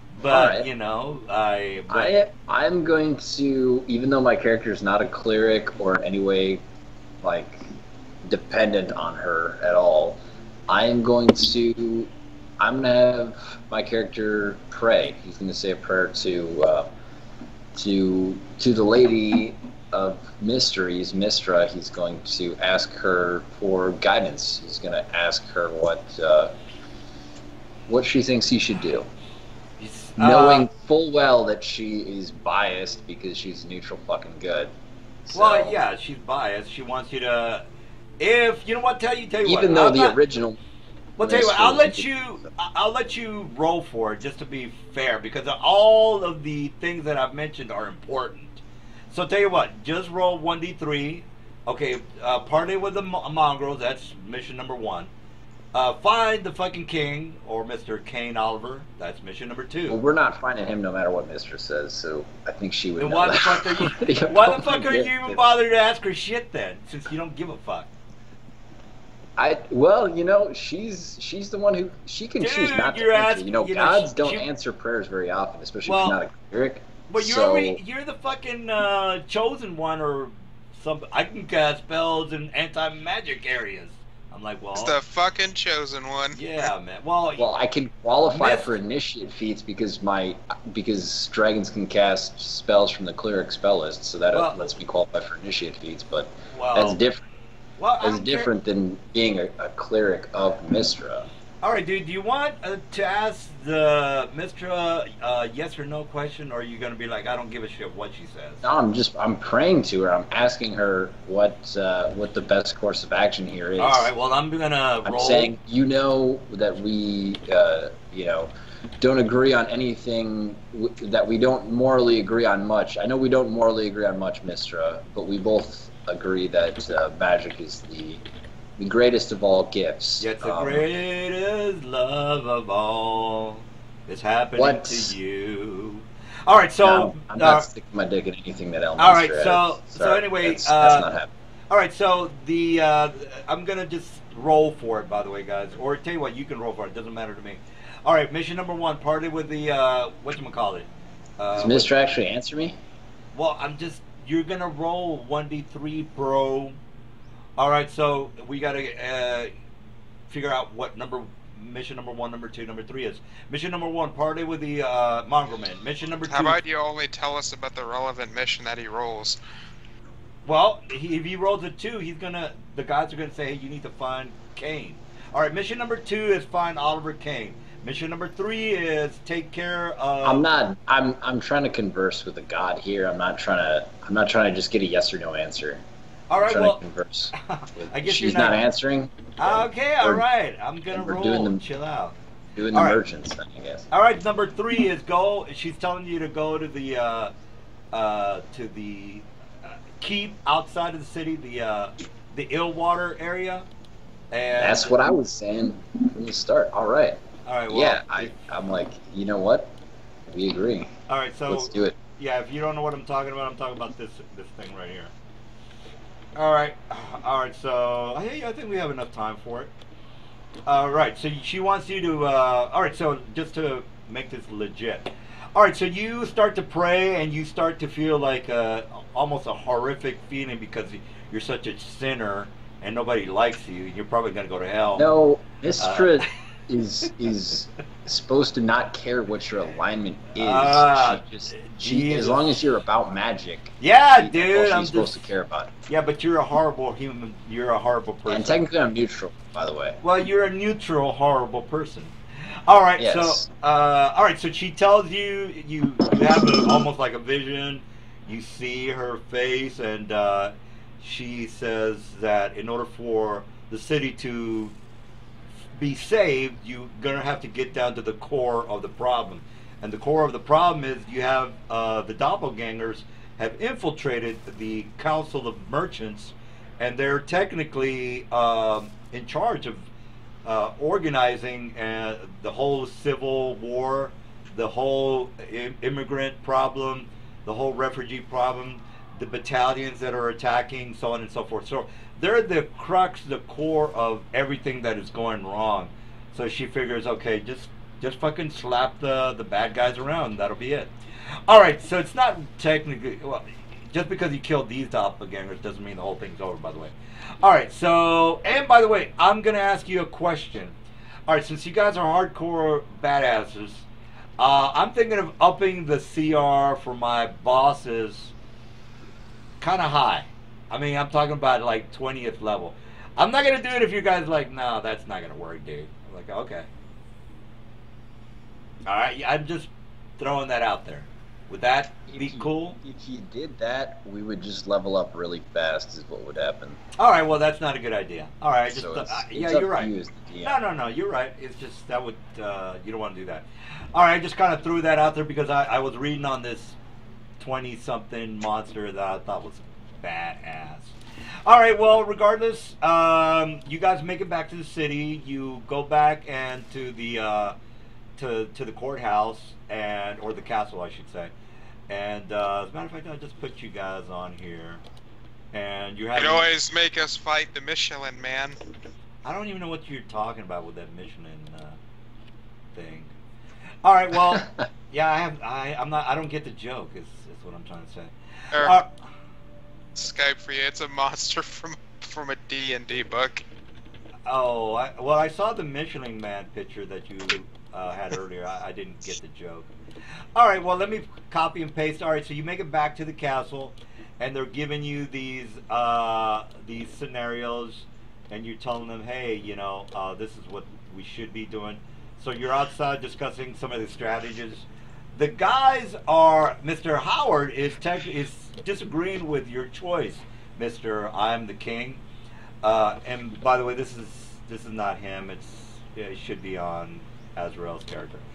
All right, so he says, look, I think it'd be better if we were to not worry about the Council of Merchants due to the fact that the Kuatoa are going to give us problems regardless if you were to able to take out the Council of Merchants, because they've already gotten their orders, their marching orders. So I would assume that we can take care of the Council of Merchant people later. Now the guys haven't caught on that the doppelgangers are behind everything, guys. So just want to mention that the Thieves Guild is in on the idea of the doppelgangers, because again, the Thieves Guilds are kind of bad. They're evil, so they're in on the information. These guys are not. They don't know about the doppelgangers. Okay, so Mr. Howard. I mean, they do know about the spy who was or might be a part of their group, but regardless, they're not up on the doppelgangers taking over the world. All right, so they're telling you, Mr. Slevin, that I think it would be a better idea if you were to go down into the and again, you don't have to do it if you want. I'm just letting you know what their reasoning is for you to go down there and take care of the Kuatoa. They might. I have 2 words for this guy. Dus Wort. I don't know. He's like, it sir. means God wills it. God wills it. All right. So it means that God wills that we go kill these merchant thugs. I'm basically a crusader right now. All right. The Crusaders used to say before they would go into battle. All right. God wills it. All right. Kill some infidels. That whole shit. Yeah. All right. So they're like, sure. We're on a fucking crusade now, I guess. Yeah, and they say, well, I guess I was just letting you know how the way that we see it, the Kuatoa are probably going to be the important part here, because you might end up going to the castle where the bad guys are, and getting your ass killed, and then we're in big deep shit. All right, so he's basically just saying, why don't we? That's why I ordered you and to send the emissaries to the Mongol folk and take care of that for us. And we're also going there to speak with the merchants on a diplomatic mission. So this is not something where we necessarily expect combat, but these 2 fine guards that I have with me will handle any potential hostilities if we have them. And then he kind of bows to you and says, yes, my lord, I will do as you say. All right, so they got to take their orders, so they're I guess they're agreeing with you. All right, so the next map would be the entrance to the keep, or do you guys want to do something else besides go to the keep? Before we assaulted the keep, like I said, I was going to rest for a little bit so I can get my shit back, since we're in no particular rush. Yeah, and also I can get my health back. Oh, that's true, yeah. All right, well, I'm going to go ahead and set up the map, and then you guys can get ready for one final battle before we stop. All right, so sure, why not? Yeah, so let's see. Okay, so do you guys want to do anything before you go to the keep, or you guys are ready, or what's going on? Just rest, I guess. All right, so you guys rest. It's probably like midnight, and from over into the area where the keep is, you start to hear people panicking. You guys don't really know what the hell's going on. Again, you're in your hotel room or keep or wherever it is. Again, you guys are at the castle because this dude is pretending to be the king. All right, so you start to hear that the some of the guards come back, and one of them wakes you from your night's sleep, Mr. Kane or Mr. Slevin. You guys are all in the. You might be in the same room. I don't know. You tell me. All right. So the guard comes in, or actually Mr. Holiday, the second in command, Slevin, and he starts to tell you that, my lord, we have an emergency. It seems that a lot of the citizens from the from our that are on our side have been seen going to the beach or the ocean and just walking into the water. And then the other guy that is with him, he says, my lord, it seems that they are hearing a siren song of some sort, some deep magic, some black magic that is luring some of the humans to drown to death, or kill themselves by going into the water. And then one of the guys says it seems that some sort of black magic is happening.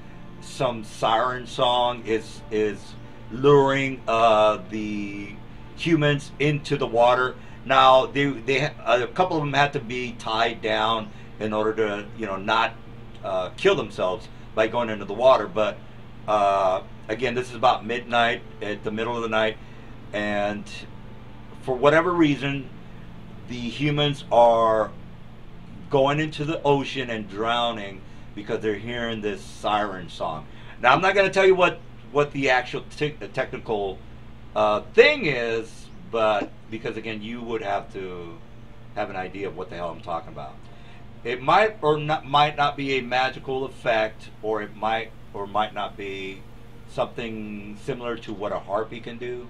You know how she can lure people with her song and so on and so forth. All right, so you hear this in the middle of the night. It's about maybe midnight, 12:30 technically. So you are being told this by the Holiday guy. So what do you say, Slev? Do you have an idea of what's happening?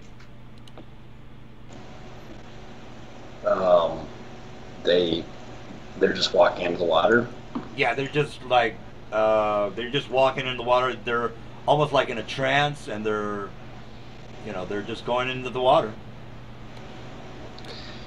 Whatever. Don't we have special advisors for this? Don't we have people who know about different magics and creatures that can try to figure out what's going on? It's not like I know everything.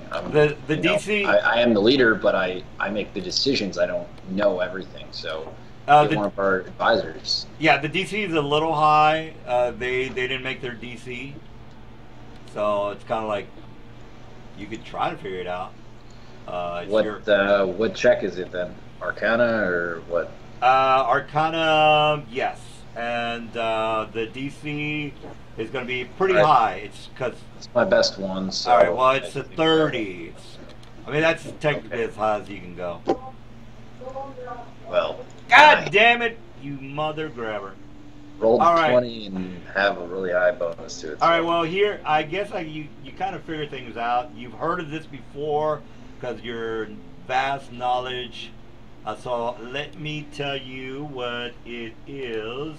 Now, this might tie in with the question that I had with the question I had earlier. So let me just tell you. All right, I'm just going to type. I'm going to whisper it to you, dude. All right, Slevin. No, wait a minute. Whisper. Slev. Okay, Slevin.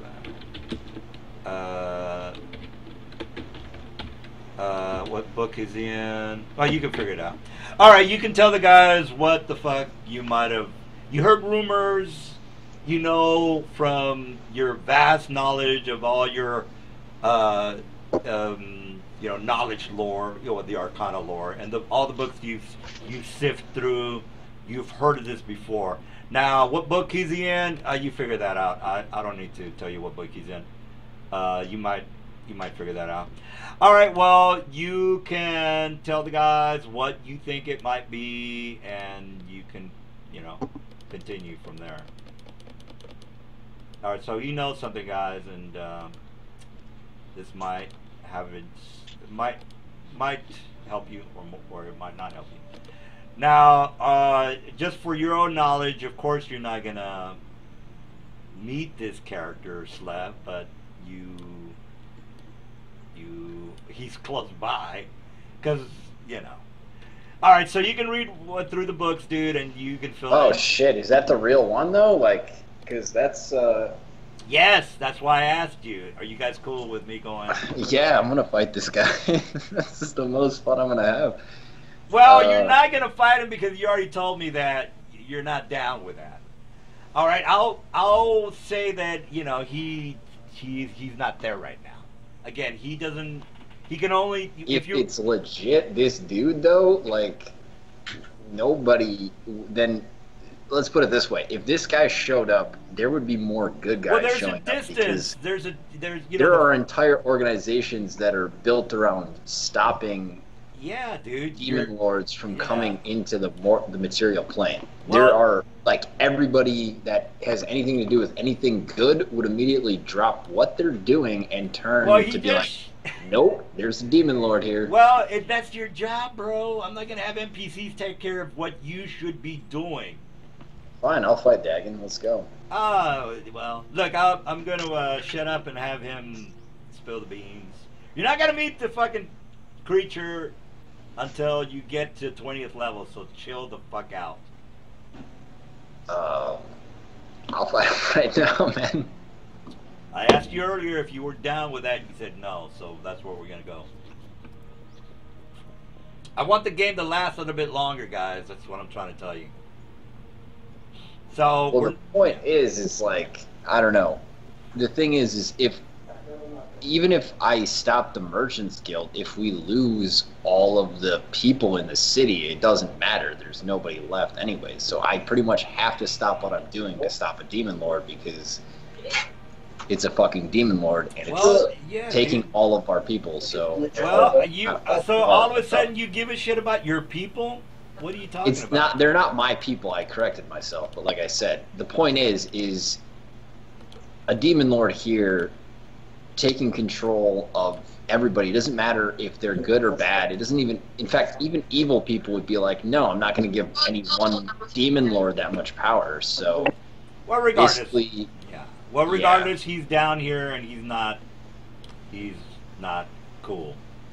All right, well, again, you can, you can read up on what he can do with his siren song or whatever kind of doom song you want to call it. Yeah, I mean, I have to tell the others that this is reminiscent of a unique ability that is only possessed by the demon lord Dagon, and if this is indeed what's happening, then I'm afraid we must put our parlay with the Merchants Guild on hold until this threat has been taken care of. Yeah. I'm basically asking the guys if they agree with that. Us or them? No, you guys. This is after they leave. I'm like, find experts to tell us what this is. So. Yeah, we probably shouldn't leave something like that running around here. Well, I mean, you guys don't really know what Dagon is, so, I mean... He said Demon Lord, so that's all I need to know. Alright. Well, yeah, and Drow have a lot of experience with Demon Lords. Yeah, bullshit. Alright, well, again, you're not... I mean, I shouldn't really tell you this, but, yeah. But he's a part of... Well, look, the doppelgangers are problematic, but, you know, you always have... I mean, of course, the demon lords rule above mere mortals, and doppelgangers are technically mortal. So, you know, there's bigger fish to fry, I guess you could say. So, again, is Dagon behind the motives of the doppelgangers? Maybe. How is he tied to the doppelgangers? Oh, you don't know. All right, so I just want to mention that because I think you guys probably don't know what the real motives are here. Well, all we know right now is literally the city's getting sucked dry of its population. All right, well, what are you going to do about it? know nothing about this supposed demon lord, so I have to defer to the person with the knowledge. Really close, because this ability only works in a 300-foot radius spread, so I think he's swimming through the rivers and attracting them as he moves along. So, or he could be close to the gel, the keep, maybe. I mean, well, then it would be affecting people in the keep. Like I said, it's only a 300-foot radius spread, and he's a water-based kind of creature, so I would assume he's swimming through the rivers to attract these people, and he would have to be like right on the edge to even get any. He wouldn't be able to get all the people in the city. He would just be able to get people that are close to the waterway or close to him. I guess technically we could tell them to just stay away from the water.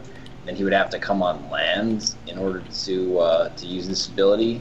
Well, you saw that 300 foot radius. That's kind of big, though. It is, but it's not that big compared to a city. I mean, think about 300 feet from a shoreline is not that far in a city. Right. But I mean, if you get a majority of the people that are in the docks to kill themselves, that's a lot of people. Just a heads up there. Yes, but it's still damage control is what he's saying. Oh, well, yeah. I mean, it's going to be... Yeah, of course they can all move back, but they don't know what the hell's going on, guys. They're like, oh, I don't know what this shit is. Yeah, I'll just say, well, we don't know what this is yet, but first just tell everybody to get away from the water and stay away from the water. Let's see here. Creature becomes hypnotized by the song. They can do nothing but attempt to reach the source of the song by whatever means possible. Hazardous environments are ignored. Blistery walks into the ocean, succumbs to this effect. Once the creature reaches Dagon, it stands motionless before him, listening quietly to the song. He must concentrate to maintain his song, so he can do so for 1 minute before he must stop. So he can't even get that many people. He can only use this once per day and only for a minute. So he has to do this pretty quick. This isn't like... Yeah, of course. Again, you were woken up and they're telling you what the fuck's going on and you figured it out. So he's probably gone by now. Remember, they got to run all the way to the fucking castle, and that's going to take a while, guys. You can't, run from one side of the city to the other within a minute. Yeah, so we can only do this for... So, I mean, he's already gone, I guess. Well, yeah, probably. All right, well, so you know that there's going to be this guy that you might have to eventually face in the future. Or maybe he's, okay. Maybe he's going to different cities, like Tantras or Pro Camper. But again, that's, I don't know. You don't know what's going on. You just know that this thing was close to the city. All right, so what's the plan, guys? What do you want to do? Well, I say he's probably gone, I guess, by now. So I guess if we want to, we could try to track him down. I mean, he would only be able to do this again the next day for another minute, so we can just tell the people to stay away from the water, and he would have to come on land if he wanted to use this again tomorrow. So, yeah, I mean, I don't know. I'll be honest, guys, Dagon is not that big of a threat. Let me just say, I think that the Merchants Guild might actually be the bigger threat right now. Dagon, he doesn't even have spells. He's not that strong. Well, yeah, I mean, what are you gonna do? You gotta play the guy by the book. But I want to do something with him, so that's all that really matters. All right, well, yeah. Is he tied to the doppelgangers? Maybe. All right, well, what's the deal, people? All right. Well, we'll just say a verdict or a for the protection of the people. A city alert is in effect where all people must stay more than 300 feet from the water line for the next few days until we can discern what's going on with the water. And he says, "Sir, we have no control over the people that are up against us. They're not going to pay attention to me. Remember that half of the city is against us." Right, and you know what? Quite frankly, we can't do anything for them right now. I mean, we can send them the message, but if they don't listen, that's up to them. It's, you know, they're technically our enemy right now, so ultimately, unfortunately, they might have to be casualties of war. And then this guy, this is a holiday guy, said, "What do you presume we do? This creature, or whatever it is that you're describing, might show up tomorrow. What are your plans?" Staying away from the water, and we have business to take care of ourselves tomorrow. So, you know, make sure the emissary is already on the fucking way. I hope that you actually listened to me and sent that guy yesterday, like we said you were going to. And then this guy comes up to you and says, "My lord, regardless if these people might have an issue with us," I'm talking about the rebels, "we can't just let them just die at the hands of whatever creature you're describing. Our mission is to heal the city and unite the people. And if you..." Yep, exactly. And like I said, we will send them the message to stay away from the water. If they don't listen, that's their choice. We can't even control our own people. If our own people decide not to stay away from the water, then what do? They get sucked in. The only thing we can tell them is that what they witnessed last night will continue to happen unless they stay away from the water. That's the only thing that we can do to protect them. And he says, "Well, how are we going to fight this creature? Should we get a boat and attack it from the sea, or what do you recommend?" We should call Elminster. Says, "My lord, he's a very eccentric old man, almost impossible to get a hold of. I seriously doubt that he'll..." Any of his allies, any Harpers that we know, if this is in some sort of extraplanar creature, any incantatrixes that are out there that are sworn to protect this realm from such nefarious creatures, call on any and all of them. This is a threat that's may be bigger than just our city. Well, we'll try, my lord, but I can't guarantee that our people will be able to... As you said, we need our wizards to help protect the city from, you know, the orcs and whatnot. So we can't send them all to investigate this either. So we need outside help, and now is the time to call upon it, if any. And then Howard comes up to you and says, "My lord, we're down to our last 10 mages. We lost 2 yesterday. A couple of the people that you... I wasn't going to tell you this until the morning, but the people that you assigned to go down into the aqueducts never made it back. We tried to send a magical message to one of the mages, which were there to escort the diplomat, but we haven't heard from them, which does not bode well."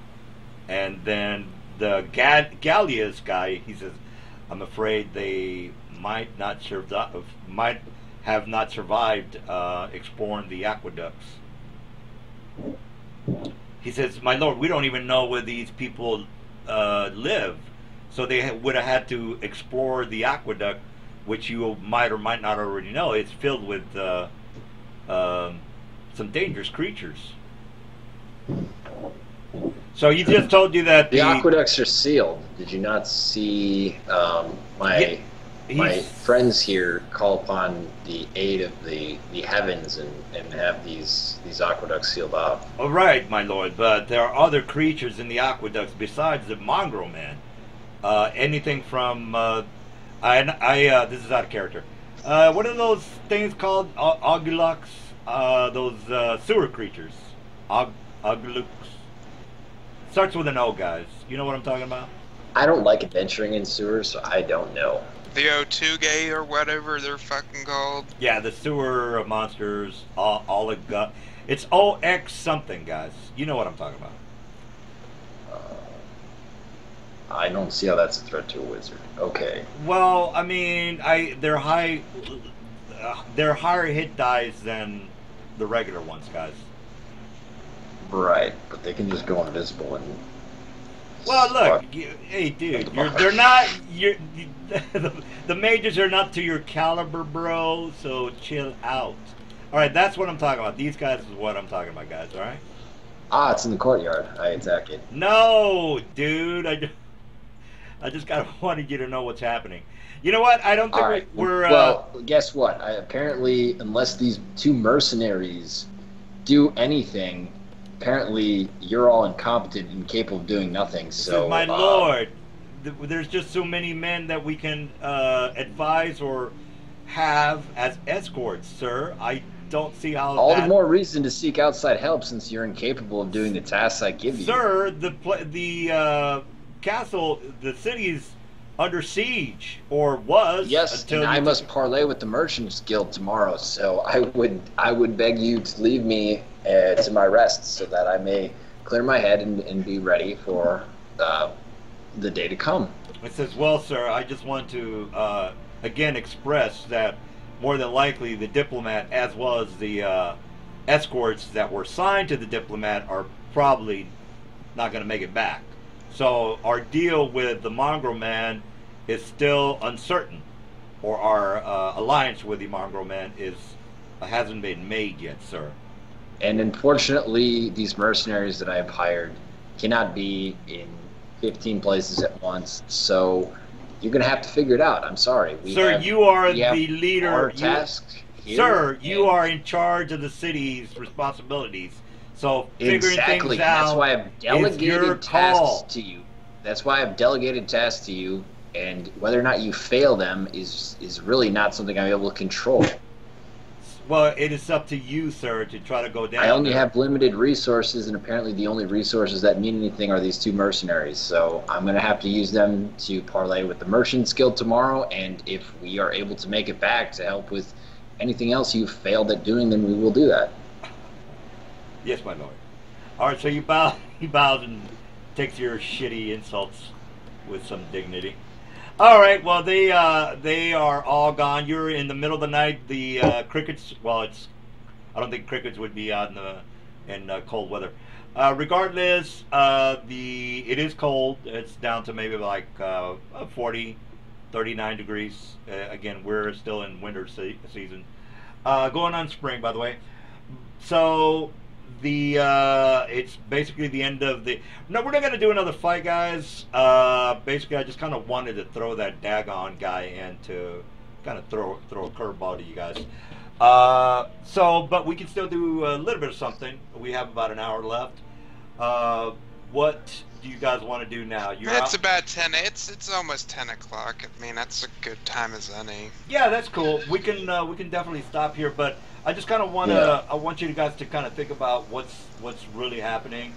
Again, there's still some things I can't tell you, but you're kind of in the ballpark, maybe. I don't know. It's basically you guys need to kind of like think about how is this tied to doppelgangers. It might or might not. Once we get to Dagon, we're kind of gonna be at the end of the campaign, by the way. All right, so the ultimate bad guy is you discovered who the ultimate bad guy is. Again, the doppelgangers are hardcore, but they're mortal. They're not Cthulhu immortal. All right, guys. So you guys can do a little role playing, or we can stop now, or whatever it is you guys want to do. You guys didn't like that curveball I threw at you guys? You had no idea that Dagon was behind the whole thing. No, I totally expected you to come up with another thing that only we could handle, and we always have to make 3 decisions between which one we're going to do. That's always, that's how your campaigns run. So it's pretty predictable at this point, to be honest. It's called freedom, bro. All right, well, do you guys want to chit-chat, or are we... It's called lose-lose situations. Dude! But... First of all, you complain that I railroad you. Now when I give you options, you're like, oh, man, you suck because you're giving us options. No, this is actually even more of a railroad because you're Oh basically my saying God, you don't even no know matter what which railroad you're saying, means, all you're bro. saying is that no matter which Jesus decision Christ. we make, the city's fucked. No, So it's not. Well, it's in trouble, but it's not completely fucked. It's not like Dagon's gonna be, you know. we don't get Dagon, Dagon keeps coming back. If we don't stop the Kuatoa, they come up. If we don't get the Merchants Guild, they keep barking orders at everybody and manipulating the masses. Either way, you know, Well, it's a complicated campaign, bro. I don't like that that. has nothing. Yeah. Yeah, well, whatever, dude. Keep complaining, bro. I'm not. I Drunk. think the easiest situation would be to just fucking kill Dagon because that's obviously a more far-reaching threat, and fucking leave this city for its machinations. We will have done the greater good by sending a Demon Lord back to his home plane. Well, yeah, we've already helped the city much more than, to be honest, we expected to. We were just actually here to get the contract fulfilled, which we did, and well, I had a thing. There's actually really no reason for us to be here, other than the fact that Jeff brought you here, and he has some background knowledge, which, you know. the mission is what brought us here. The mission to make them fulfill their contracts, which we've technically already completed, is what brought us here. So I don't know. Well, there's still something that I got. I actually agree. I actually agree that the Demon Lord. Yeah, if Mike, thinking about it in character, if my character knew that a Demon Lord was here, that would be enemy number one. So I think you got a point. That's where we should probably focus our efforts. All right. Well, I guess we'll stop a little early. Silver and Pascal, you got any ideas?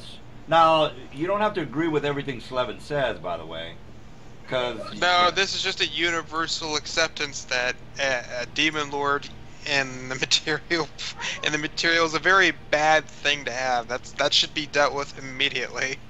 All right. Well, I got you.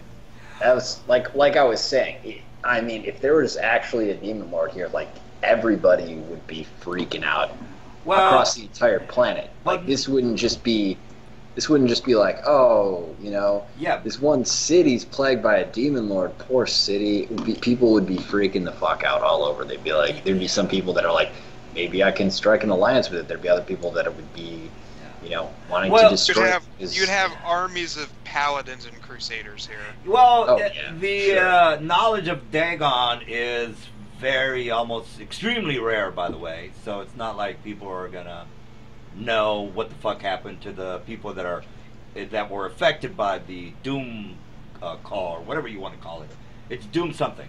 All right, so not too many people would know that. People might not know what he does, but people know what a Demon Lord is. Well, it's kind of like, generally speaking, and they might not necessarily know who the Demon Lords are, but you say Demon Lord and they're like, anything with the demon's bad. Most people would only know about the typical devil with the pitchfork. Paladins, though, on the other hand, they would know plenty about undead and outsider threats. Well, that's true. Yeah, that are evil, especially. They would know a lot about evil threats. Well, I might throw some paladins for. Well, not. I don't need to throw any paladins. You have the idea. You know what's going on. All right. Well, if we're gonna just call it a day, we're getting right at 9:00, which is 10 for you guys. Do you guys want to? Anything else you guys want to comment, or anything else you? Yeah, like I said, next 1 or 2 sessions, I won't be here. Oh yeah. This guy said he's not gonna be here for 2 sessions. We can, if he doesn't show up, you guys are fine, right? We can still do stuff. I would prefer not to play with 2 people, so. No, well, I don't know what the hell's going on with Chris. Has anybody heard from him? And then Jeff, I don't know if he's going to be here next. Well, he said he was going to be here next week. So 3 people. I'm going to recruit another person because I don't know what's going on with Chris. I haven't heard from him.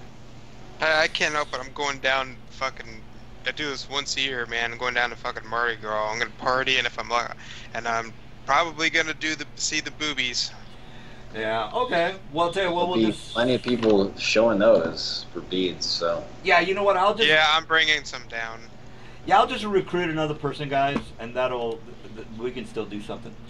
All right. Well, again, you're not going to meet Dagon until your 20th level, so it doesn't really matter. I think the party pretty much decided we're going after Dagon right now, I guess. Yeah, that's a pretty immediate threat that needs to be taken care of, not just for locally. That's a big problem. That's basically when something like that happens. If you translate it in a real word, it's like the end of the world. It's not the end of the world, but it's definitely gonna fucking change things if it's not dealt with. Well, yeah, it's getting kind of bad. All right, well, yeah, it's as far as Dagon goes, he does have. Oh, by the way, Mister, I made my Arcana check. You know that he has minions as well. I think they're called thralls. I forgot what book they're in, but you might know about that. Well, I have the Fiendish Codex open, which has Dagon in it. So, I mean, he's not that strong. Of course he's not that strong, but he makes for a good storyline. CR22, I guess. Well, I mean, if you guys were normal players, it would be exciting, but you know, you're not normal players. All right, well, I'm gonna stop the stream, and then it's a good place to stop.